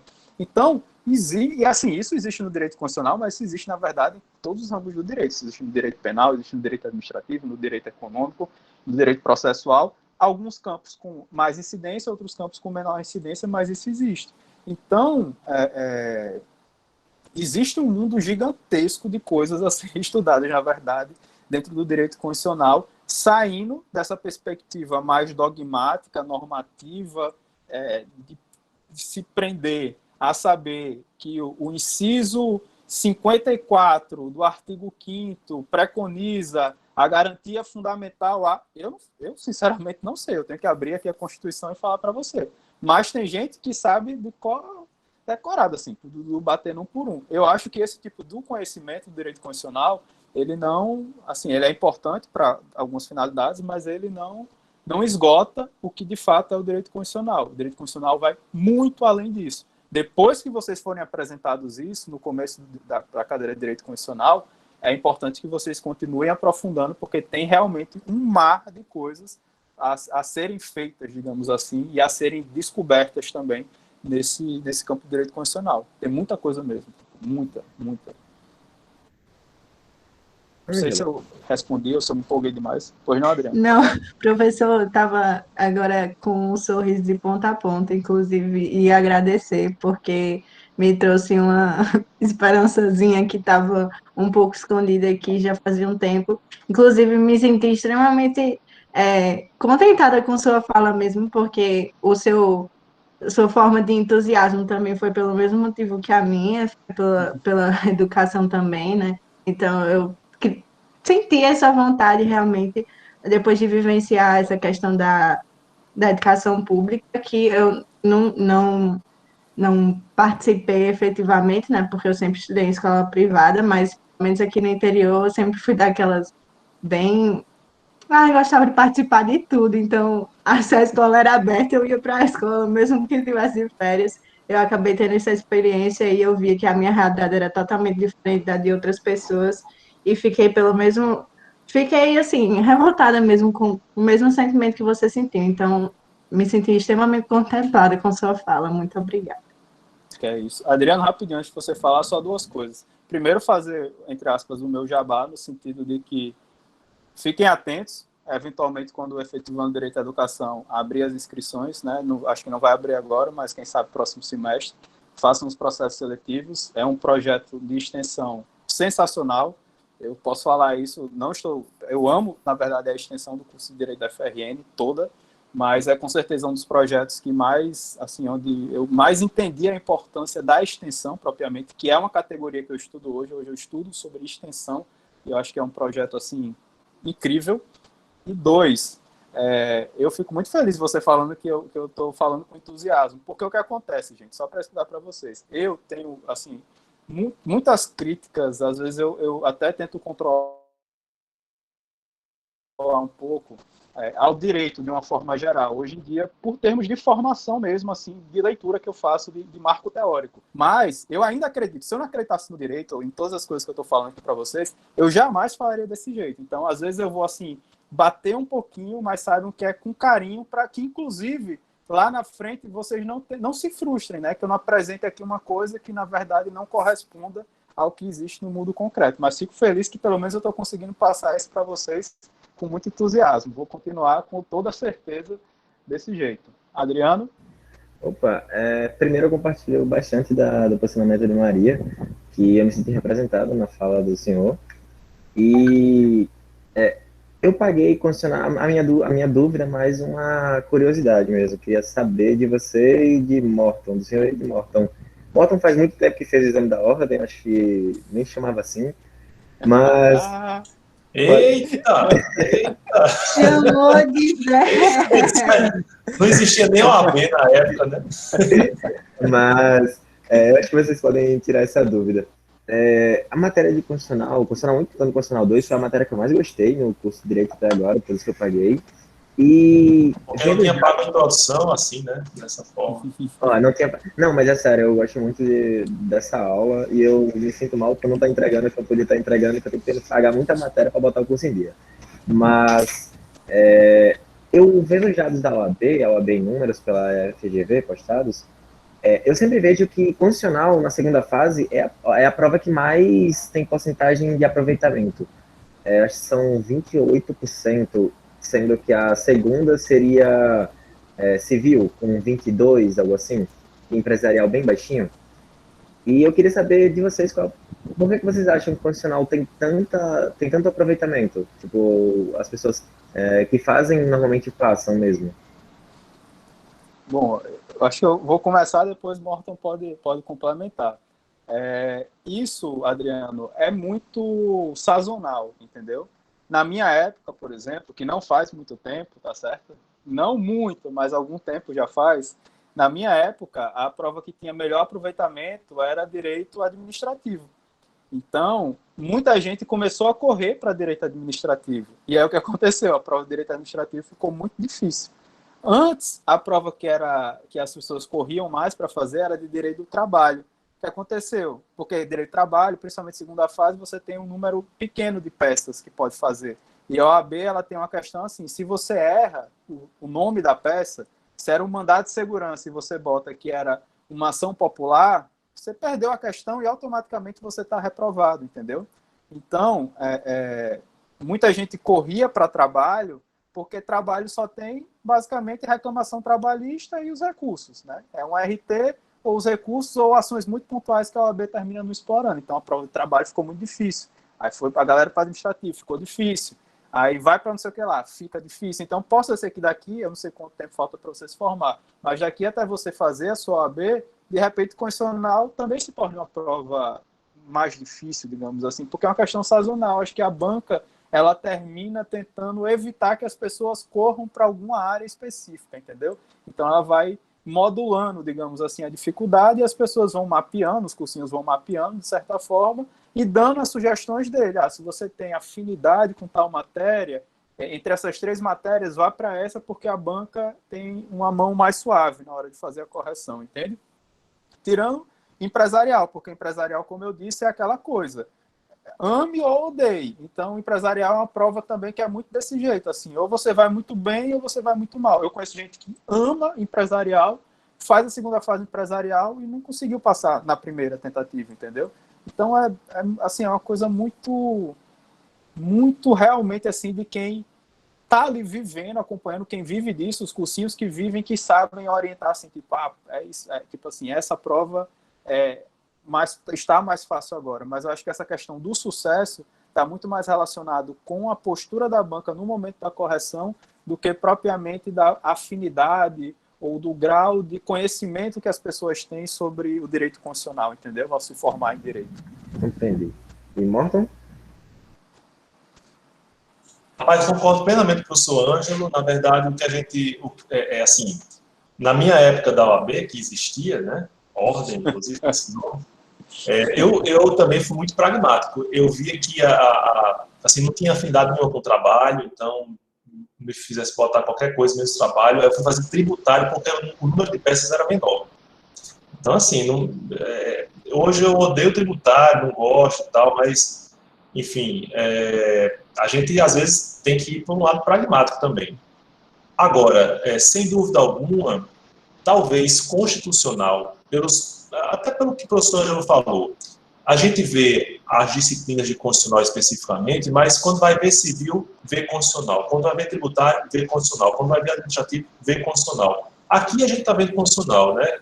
E assim, até agora a gente está em constitucional ainda, né? Não foi ainda adiante. Porque justamente é uma disciplina que é talvez mais conhecida, né? Então, você tem uma noção da Constituição muito mais profunda, via de regra, do que tem, por exemplo, do Código Tributário Nacional. Né? Então, essa é a média do aluno do direito mesmo. Né? Eu acho que por essa razão. Mas não se preocupem com isso agora, não. E, assim, se preocupem em fazer uma boa preparação, independentemente da área que vocês vão escolher para o exame de ordem. Concordo, subscrevo 100%. Eu sei que alguns de vocês já vêm de outra instituição, já pagaram, às vezes já estão assim, mais à frente do curso, mas como vocês estão sendo recepcionados agora pelo curso de Direito, que eu poderia dizer para vocês de coração é aproveitem, sabe? Vivam o curso. Eu sei que, às vezes, principalmente o pessoal da noite, muita gente trabalha durante o dia, etc., coisas nesse sentido, mas, se possível, tentem chegar junto de uma ou outra iniciativa. Ela está em ensino remoto e, obviamente, isso complica a proximidade, mas tentem chegar junto das iniciativas, viver um pouco a extensão. Acho que a extensão, ela dá um fôlego para a nossa graduação também, assim, muito grande, sabe, de abrir a nossa cabeça, da gente pensar o direito fora dos muros da universidade. Então, se eu pudesse deixar um conselho para vocês, é que vocês respirem um pouco e aproveitem bastante o curso. Essa preparação de vocês, inclusive, eu acho que ela vai se tornar uma coisa muito natural na medida que vocês forem avançando no curso. Não estou falando aqui dentro de uma perspectiva pedante nem nada do tipo, mas o que eu vejo geralmente é que o pessoal que faz a graduação aqui no curso de Direito não tem grandiosíssimas dificuldades com o exame da ordem. Ele não é esse bicho de 7 cabeças. Quando vocês forem ver a prova, quando forem ver uma segunda fase, não é uma coisa assim extremamente complicada, nem uma coisa, um bicho de 7 cabeças. Então, respirem um pouco, aproveitem, porque vai ser um percurso aí que em alguns momentos vai ter algumas turbulências, mas tem muita coisa boa também para vocês aproveitarem nesse caminho. E eu deixo a dica da extensão, porque eu acho que vai ser um grande diferencial, um divisor de águas para muitos de vocês, pelo menos para mim o foi. Professor, se me Pois permite não. interromper mais uma vez, só outra curiosidade, é que você falou do projeto de extensão, né? Eu queria saber se você participou do ED desde quando você entrou na graduação, ou você deixou para participar mais depois? Não, o efetivando, ele não existia quando eu entrei, quando eu estava aqui na graduação. Não é porque eu sou muito velho, é porque o efetivando é um projeto mais recente, entendeu? Então, na minha época, existia o Cinelegis, que foi criado, na verdade, o Cinelegis, que é coordenado, não sei se Morton ainda é coordenador, Morton? Mas que, não, ainda não. Não mais, quer dizer. Mas que só velho, só eu aqui mesmo. Viu? É o de cinema, né? Isso, exatamente. Hoje tem o Direito em Cena também, né? Pois é, hoje em dia tem várias iniciativas, mas na minha época não existiam algumas dessas. Então, eu era da pasta de comunicação do centro acadêmico e eu era da SOI. Eu fui da SOI durante 10 anos, né? Então, eu estive na SOI como aluno da graduação, eu saí da graduação e voltei para a SOI como professor coordenador à época e fiquei 10 anos na SOI. Eu tenho uma tatuagem no meu braço que é em homenagem à SOI. Então, eu realmente vivi essa parte da extensão. E depois, em 2015, eu tive contato com o Efetivando, quando ele foi criado. Então, nesse momento que o Efetivando estava sendo criado, o pessoal me procurou e a gente começou a conversar. Eu estava iniciando a minha trajetória como professor da instituição e eu entrei nesse barco e fui viver com o pessoal as aventuras de Efetivando. No começo foi bem turbulento, e foi um período muito bacana, assim. Tive a oportunidade de trabalhar com a professora, me aproximar muito de alguns professores, com a professora Ana Emanuela, que vocês ainda não conhecem, porque ela está afastada ainda, terminando doutorado, mas quando voltarem, é uma das professoras magníficas que tem nesse curso. E hoje em dia trabalho com a professora Ana Beatriz lá. Então, tem muita gente bacana. Eu estou falando aqui do Efetivando porque é o meu projeto do coração hoje em dia, assim, que eu estou mais próximo. Mas tem muito projeto bom, gente. O Motirum, a Justiça Itinerante, a SOI, tem as revistas jurídicas, as bases de pesquisa também, os grupos de pesquisa, o DEFEM, o JEDI, o NUPED, o NETIM. É realmente um mundo. Tem um mundo de coisas para vocês irem explorando aí no curso. E eu acho que é muito bacana, assim, ter fazer esse equilíbrio, assim, entre essas variadas opções que tem na trajetória de vocês. Mas aí, só para responder você, porque eu vou falando assim, aí eu termino... Foi por isso que eu perguntei mesmo. Porque eu acho que tem tanta coisa que pra gente, pelo menos, que está iniciando o curso, é calouro, a gente fica meio perdido do que começar, né? Porque você está no início do curso, você não sabe mais ou menos com que você se identifica, e aí você está à procura de novas experiências, mas você também não sabe para onde você vai primeiro. Então, foi por isso que eu tive essa dúvida. Mas obrigada. Vai na tentativa e erro. Vai lá, vai Isso, então, eu tô nessa. E vai curtindo. Aproveitem a trajetória, que essa parte é uma parte muito gostosa da trajetória. Alguém levantou a mão? Ou desculpa, Maria, primeiro. Fui eu. Não, foi Laura. Professor, eu faço extensão porque eu vim de outro curso na UF. Eu faço extensão em outra área, eu sou uma pessoa muito abrangente. Uma pessoa que gosta muito.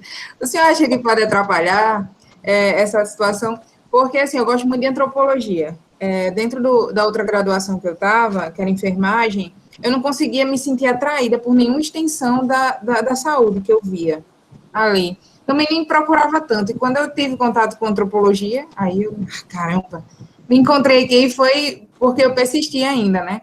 Fiquei ainda com vínculo, e aí passei em direito e vim. Só que também tem isso que Bel falou, de você ficar meio perdido, para onde é que você vai?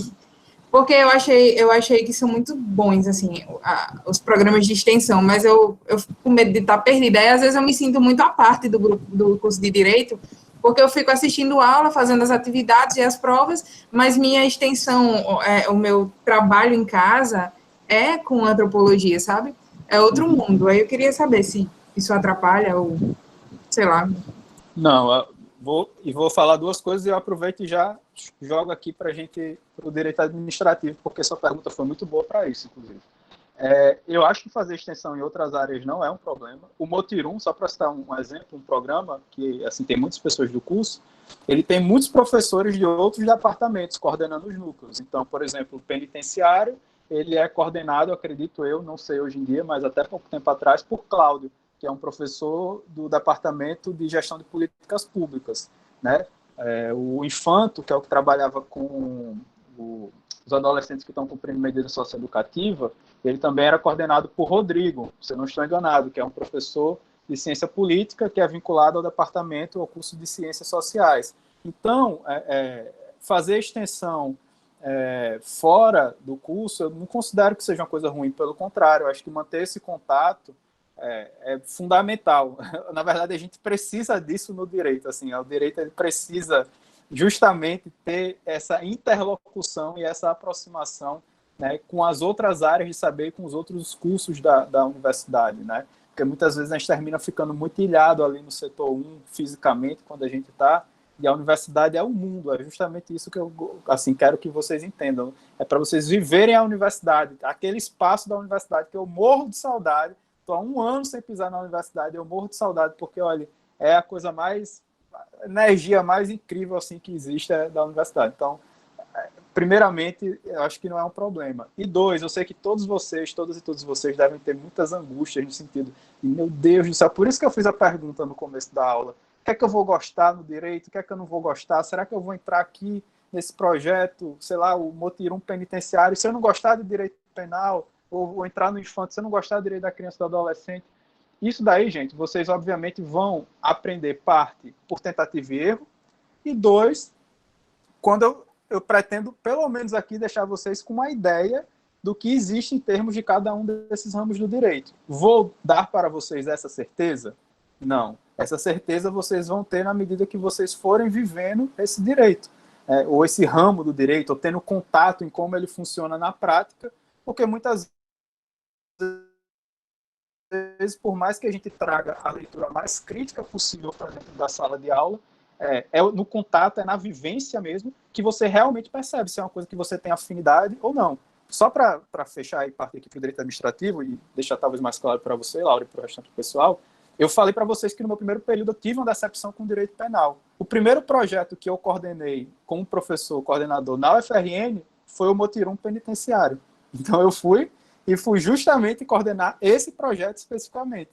E aí fui para João Chaves, fiquei lá trabalhando com o pessoal na João Chaves uns 4, 6 meses fazendo levantamento e também trabalhando com o pessoal em audiência de custódia, e disse, putz, odiava, cheguei a odiar, de certa forma, dizer que eu tinha um certo repúdio, e aí, de certa forma, no contato com a extensão, no contato com as apenadas, no contato com as pessoas que estavam fazendo audiência de custódia, vi uma outra face do direito penal e do processo penal que até então não tinha me cativado tanto, ou não tinha entendido a importância, talvez, em sala de aula. Então, eu falo isso da extensão porque, de certa forma, ela proporciona esse contato que você tem com o direito cru, de fato, assim, sabe? O direito vivo, não o direito que eu estou colocando aqui num preze para vocês e tentando desenhar assim para vocês terem um tipo ideal na cabeça de vocês. Então, por isso que eu sou um grande entusiasta da extensão, e muito disso vocês vão terminar aprendendo na tentativa e erro. Mas não é a ideia de que fazer extensão fora do curso é uma coisa ruim. Pode abandonar essa ideia, ou que vai distanciar você do curso, algo nesse sentido, de maneira nenhuma, porque acho que, na verdade, traz essa experiência que você traz, é uma experiência que eu acho que qualquer projeto de extensão do curso de Direito, ele precisa muito, entende? Obrigada, professor, muito obrigada. Eu trabalho com indígena e eu vi muito essa coisa de demarcação de terra e muitos conflitos, né? Então, eles precisam muito de aliados na causa. Exato. E o Motirum, inclusive, tinha um núcleo que trabalhava só com isso e terminou sendo extinto porque não tinham pessoas para levar esse núcleo, entendeu? Então, por isso que é muito importante, porque talvez pessoas de outras áreas, e nem dinheiro também, pessoas de outras áreas, elas terminam, de certa forma, trazendo um pouco disso, dando força, dando esse gás, que às vezes você termina, enfim, fazendo com que essas iniciativas elas terminem definhando um pouquinho. Mas vamos lá, gente, porque senão a gente não consegue, né, esgotar esse conteúdo, a gente só ficou até agora no direito constitucional. Prosseguindo, mas eu gosto muito, tá, gente, de conversar, falar essas coisas, porque eu acho que, inclusive, vai quebrando um pouco dessa monotonia do marasmo, né, do ensino remoto. Então, qualquer coisa aí, vocês podem continuar me atravessando, perguntando, que a gente vai seguindo. Direito administrativo, gente. Direito administrativo é uma coisa que eu não gostava. E eu aprendi a gostar justamente por causa da segunda fase da OAB, que eu tive que estudar para fazer. Vou contar essa história, eu juro que é 30 segundos, eu termino. Eu fui fazer minha inscrição na OAB numa época que eu estava muito preocupado com uma SOI da vida que ia ter, né? E aí eu fiz minha inscrição rápido, desejo continuar, paguei lá e etc. Aí quando terminou a SOI, eu fiz, caramba, passei na primeira fase. Eu, putz, aí eu fiquei, o que é que eu botei na segunda fase? Aí entrei no site da OAB, da FGV, meu Deus do céu, eu coloquei direito administrativo, que era a primeira opção que tinha, só mandei seguir. Eu fiquei, meu Deus do céu, não sei absolutamente nada. Aí comecei a estudar. Aí foi uma das poucas vezes, poucas vezes não, mas uma das vezes na minha vida que eu realmente estudei assim, loucamente.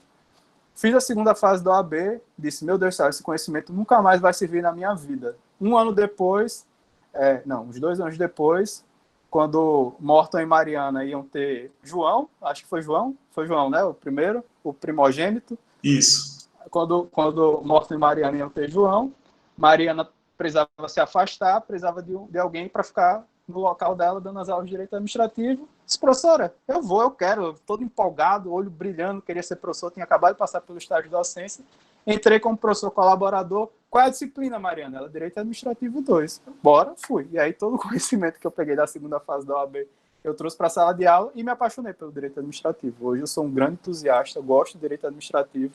Na minha formação, assim, é aquela, tipo, a parte da minha personalidade que foge do personagem é justamente o fato de eu gostar muito de Direito Administrativo.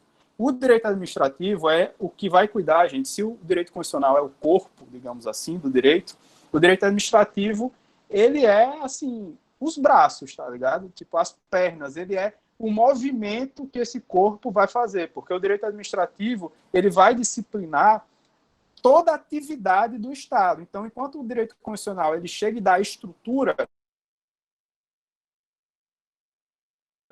o direito administrativo diz, ok, temos essa estrutura.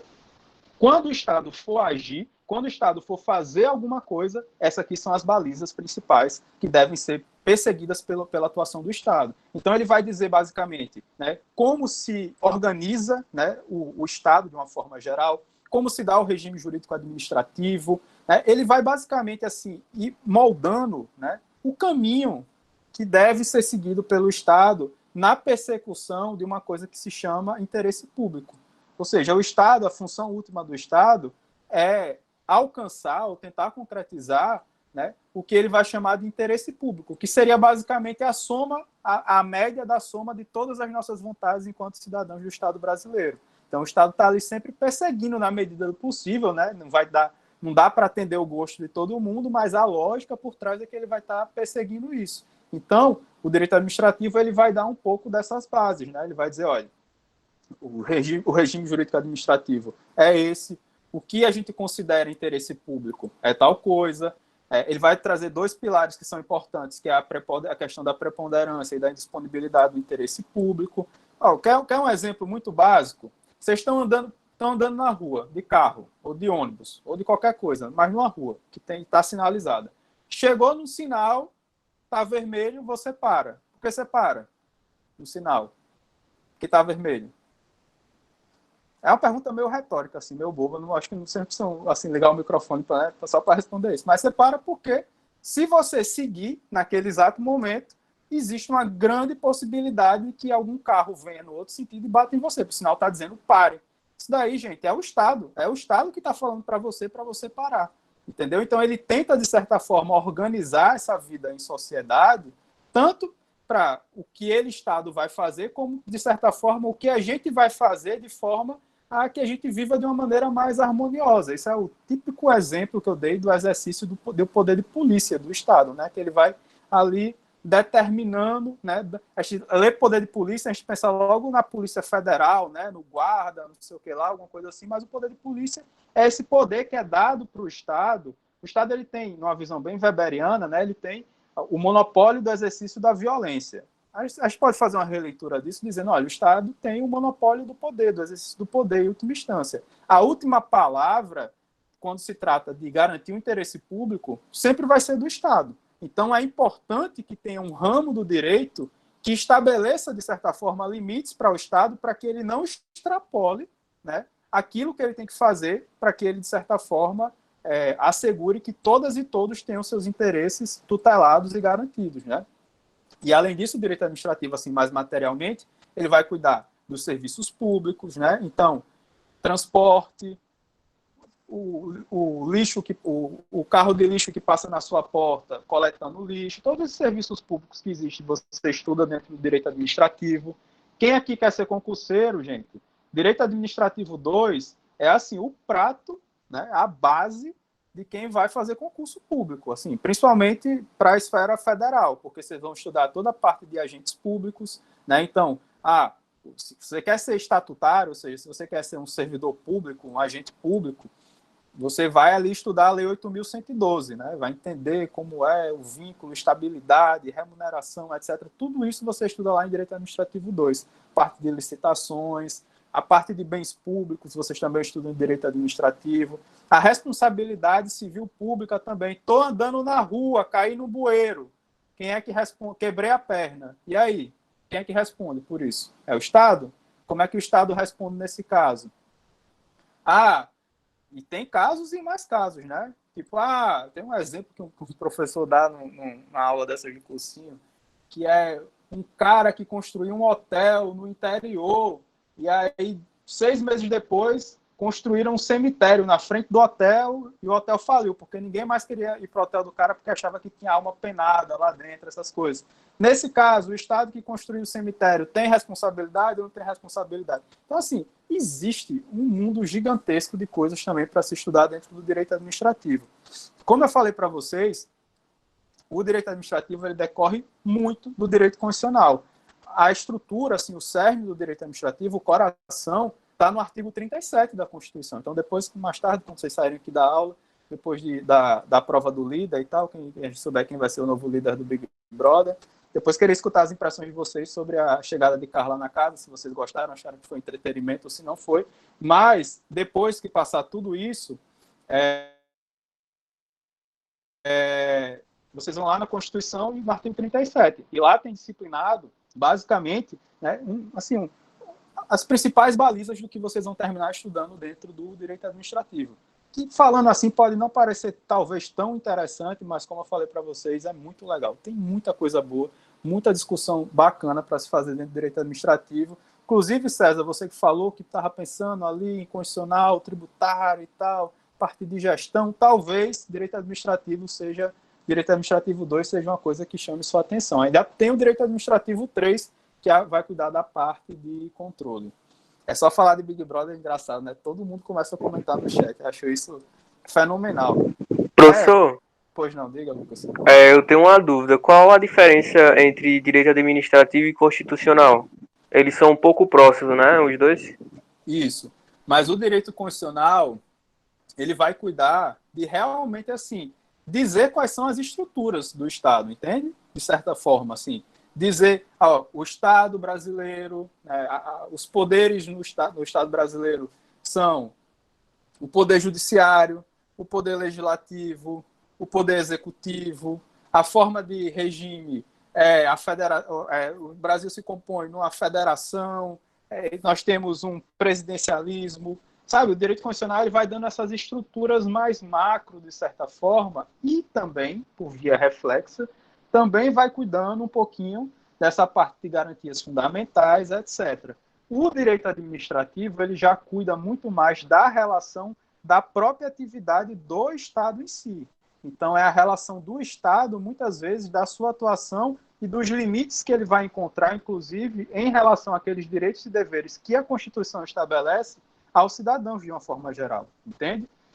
Não existe uma divisão assim, tipo, isso aqui é direito constitucional, isso aqui é direito administrativo. Não, é isso que eu falei, o direito constitucional, ele vai botando os bracinhos dele, assim, os tentáculos dele, ele vai chegando também nesses outros ramos, entendeu? Mas, de forma geral, conceitual, a gente consegue fazer esse tipo de distinção. Não sei se ficou claro.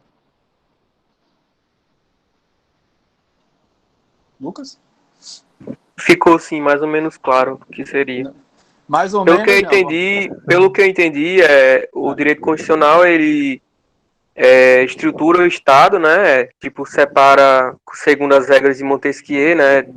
Dos três poderes. E o direito administrativo é a forma de que funciona o Estado? Eu acho até que até a metáfora que o professor Ângelo usou é muito feliz. Antes eu dizia que o direito constitucional era a cara do Estado, dava a cara do Estado, né? Então, por exemplo, a gente olha para a Constituição, a gente percebe que ali se trata de uma república ou de uma monarquia constitucional, se trata de uma república presidencialista ou parlamentarista, se é um Estado único, unitário, ou é um Estado federado, e assim por diante, né? Direitos fundamentais, como é que se relaciona aos poderes, etc. Então, a professora Ângela disse, é como se fosse a estrutura, é o esqueleto, né? Aquilo que vai ser utilizado, que vai dar, vamos dizer assim, conformação ao funcionamento dos demais órgãos. O direito administrativo, a espinha dorsal dele está também regulada na Constituição. Mas, por exemplo, quando eu vou tratar de espécies de atos administrativos, espécies de servidores públicos, o vínculo do servidor com a administração pública, responsabilidade civil do Estado, e vejam, a gente tá numa república federativa, cada unidade federada tem um cabedal de atos normativos que vão disciplinar a administração naquele espaço. Então, o direito administrativo é o estudo vamos dizer assim, dessa pormenorização da atuação estatal, nesse sentido. Vou até dar um exemplo também, um outro exemplo para complementar o exemplo dado por Morton, pegando uma coisa que a gente falou na aula passada. Lá na Constituição, diz, por exemplo, que você tem direito, entre outras coisas, né, à proteção da sua propriedade privada, né, uma das garantias fundamentais que está lá protegida já na Constituição, que você vai estudar em Direitos Humanos Fundamentais, que é uma cadeira de Direito Constitucional. E aí, muitas vezes o Estado, para construir agora, por exemplo, vamos supor, período de pandemia, precisa construir hospital de campanha, essas coisas, entre outras coisas, vamos supor que o Estado precisa construir um hospital na sua região especificamente, porque tem um número muito alto de casos, etc., a rede pública não está suprindo. O Estado chega para um conjunto de pessoas e diz, olha, vou desapropriar. Ele não vai fazer isso agora, porque obviamente os impactos seriam piores, mas só para você entender. Ele vai desapropriar essa área e constrói o hospital, certo? Isso que o Estado faz, essa intervenção na propriedade privada na modalidade supressiva, é um instituto do direito administrativo, que vai mitigar aquele seu direito à propriedade privada que você estudou, que você, de certa forma, né, esmiuçou de uma maneira melhor lá no âmbito do direito constitucional, entendeu? E aí, no direito administrativo, você vai estudar como esse instituto funciona, quais são as limitações, qual é o tipo de justificativa que o Estado tem que trazer, se ele tem que indenizar ou não tem que indenizar, quando ele tem que avisar isso com previedade, entendeu? E essas coisas que são melindres maiores, assim, questões mais pormenorizadas, como o Morton falou, de um instituto próprio do direito administrativo, mas que vai lá e impacta, por exemplo, numa garantia fundamental sua, entendeu? Que está lá preconizada naquele corpo do Estado brasileiro que diz, olha, isso aqui é um catálogo de direitos fundamentais, que quem está dentro desse corpo aqui, que se chama Brasil, tem direito especificamente a esses direitos. Ou tem direito a esses direitos especificamente. Será que agora a gente conseguiu esses dois exemplos aí, o de Morton e o meu? Lucas, seja sincero, viu? Se você não entendeu, você tem que dizer. Sim, eu entendi. Beleza, tranquilo, de verdade? Tranquilo. Beleza. Gente, mais alguma dúvida sobre direito administrativo? Vamos nessa, então. Agora vai ser mais jogo rápido, alguns talvez, não sei. Direito tributário e financeiro, gente, que aqui eles estão sendo tratados em conjunto, tá certo? Olha, se o direito constitucional é o corpo e o direito administrativo são os braços, as pernas, os movimentos que são feitos pelo Estado, o direito tributário e financeiro, ele é a comida que bota para dentro para esse corpo andar e fazer as coisas, entendeu? Porque o direito tributário e o financeiro, eles vão cuidar de todo esse processo de arrecadação, certo? E também de gastar essa energia, entendeu? Então, eles vão dar essa simbiose para que o Estado brasileiro, ele, de certa forma, funcione. Eles são disciplinas que são estudadas de forma apartada, em alguns momentos.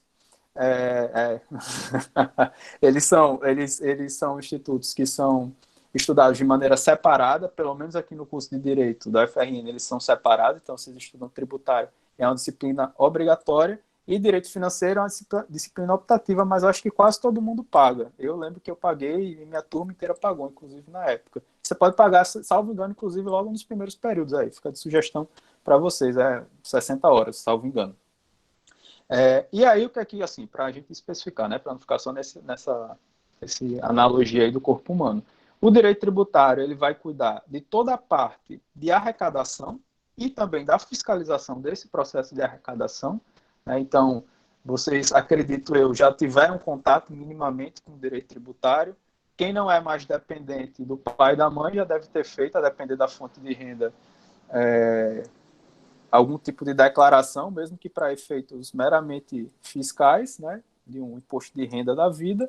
E, obviamente, existe uma série de tributos que são cobrados, né, diuturnamente da gente. Se você vai fazer uma aquisição, paga ali um ICMS, né, quem tem, sei lá, um carro paga um IPVA da vida. Então, assim, acredito que direito tributário a gente termina tendo muito contato na nossa própria atividade mais regular, né? Então, ele vai cuidar desse processo de arrecadação e fiscalização também dessa arrecadação desses tributos também, né? A malha fina, por exemplo, que é passada ao final de todo período fiscal, né, de recolhimento de imposto, é justamente o Estado fazendo esse processo de fiscalização também desses tributos e também as eventuais restituições que são feitas para aquelas pessoas que pagaram mais do que deviam. E o direito financeiro, por sua vez, ele diz o seguinte, beleza, o Estado arrecadou e agora o direito financeiro vai dizer como o Estado, de certa forma, vai gastar esse dinheiro. Então, o direito financeiro, ele cuida muito mais dessa parte de planejamento e execução orçamentária, tá certo? Então, ele vai, assim, estruturar todo esse processo de alocação dos recursos de forma que ela seja feita a contemplar os objetivos que estão sendo perseguidos pelo Estado na sua atividade regular. Então, a atividade administrativa, o direito administrativo está ali movimentando os braços do Estado, e aí o direito financeiro vai meio que guiar, assim, ó, você tem que gastar sua energia para fazer isso, gastar sua energia para fazer isso, gastar sua energia para fazer isso. Então, obviamente, de uma forma muito geral. Então, no direito tributário, vocês vão estudar imposto, taxa, contribuição, essas modalidades de tributos gerais que existem, né, e, enfim, fato gerador, enfim, todas as coisas que estão relacionadas realmente com essa parte mais tributária.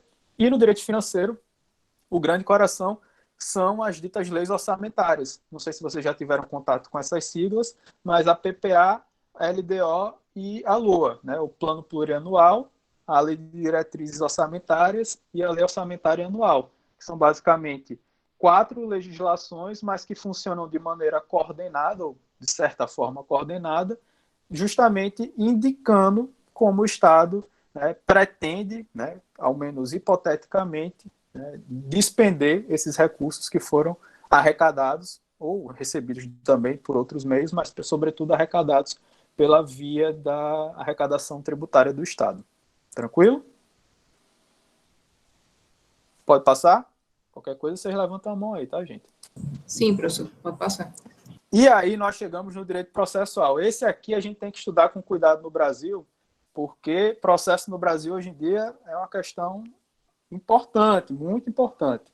O direito processual, já vou mostrar para vocês as divisões, mas o direito processual, ele também é esse ramo do direito público interno, e ele vai cuidar, né, vai regulamentar a atividade de um dos principais braços do Estado, por assim dizer, né, que é o Poder Judiciário.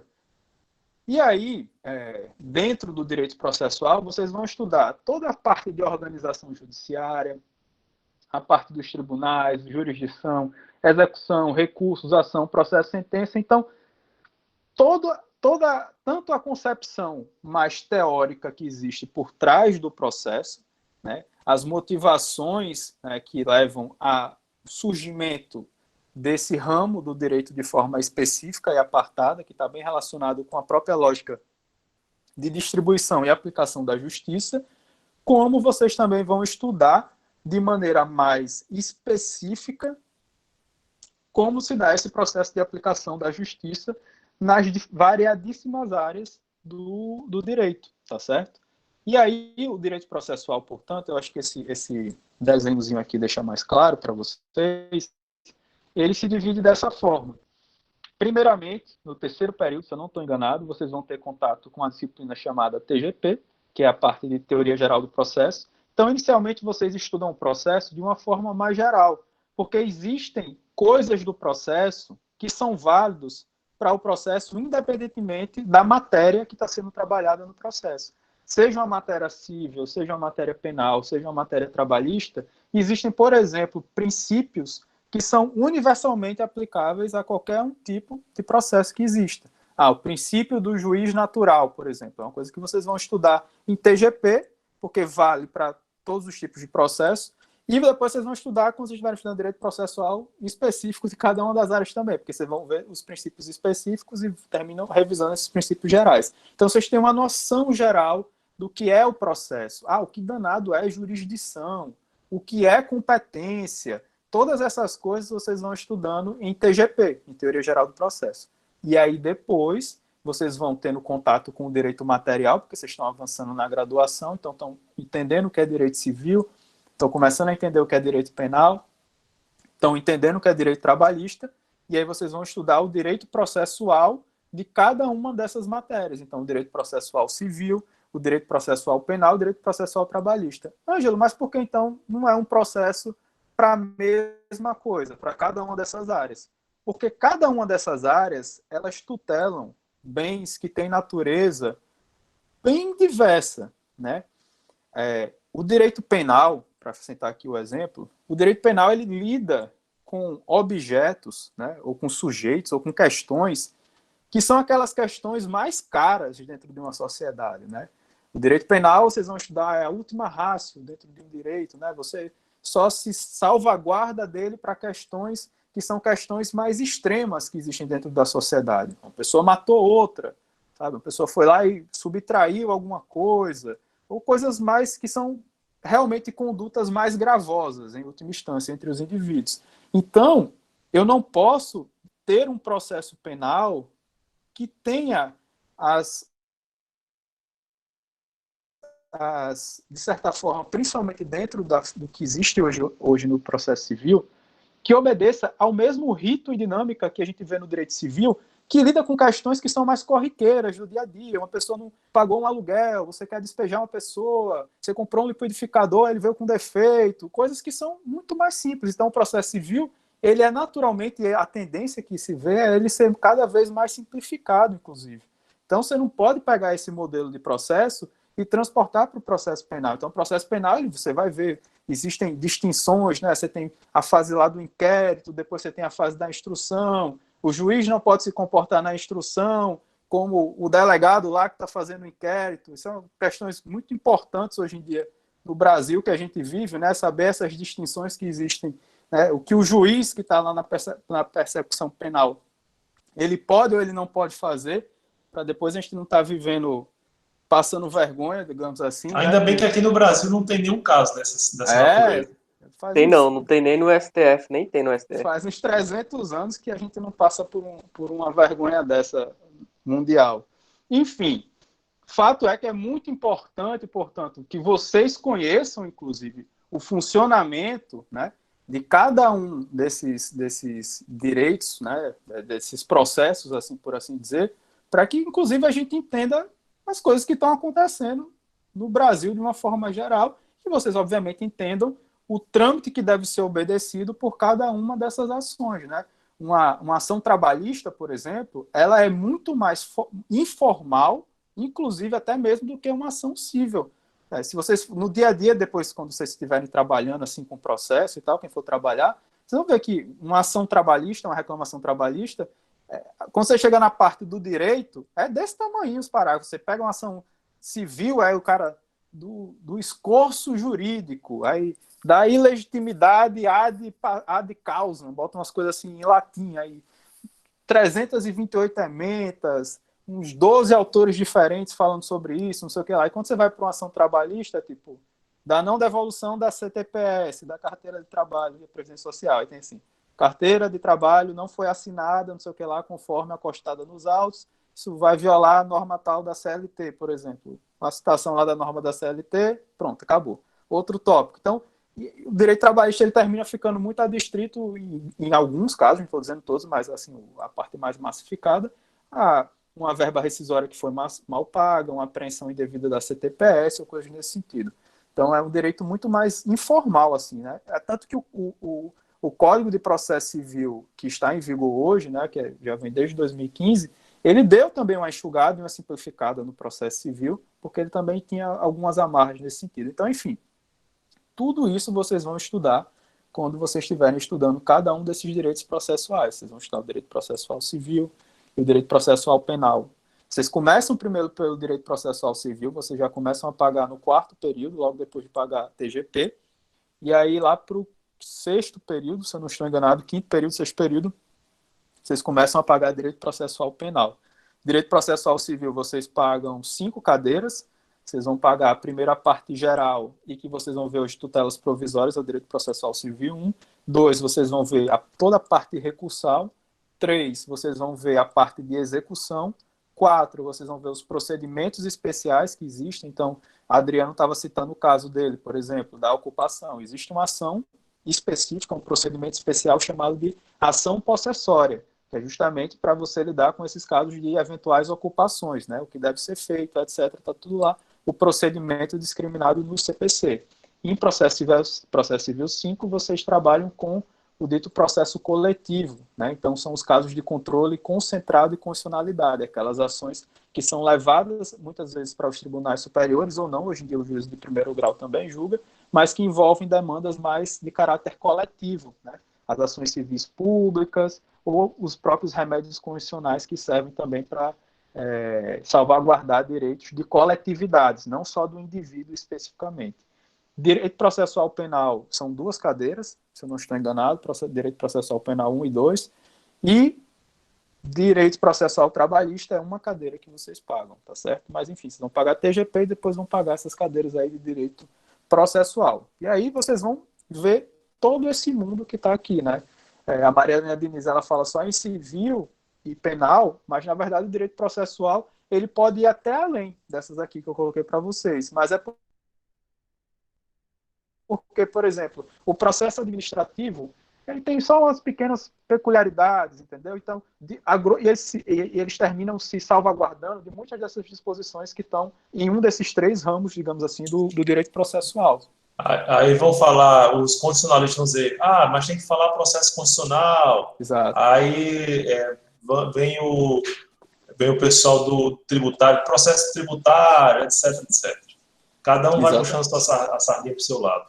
Exato, mas os 3 grandes grupos que a gente termina pode falar assim com mais tranquilidade, por ter realmente peculiaridades que justificam, eu colocaria para vocês, e aqui eu estou me utilizando da visão do professor Morton também, seriam esses 3 ramos aí, o civil, trabalhista e o penal, tá certo, gente? Direito processual, dúvidas sobre ele? Ângelo, eu vou até propor você, porque já está faltando a voz. Essa aula da quinta-feira, além de ser um dia complicado, porque é o dia da prova do líder, né? Desse período, mas é o período, a gente fala o tempo todo e quando chega 9 horas a gente está quase sem gogó, né? Então, eu vou fazer o seguinte, eu vou suspender aqui a gravação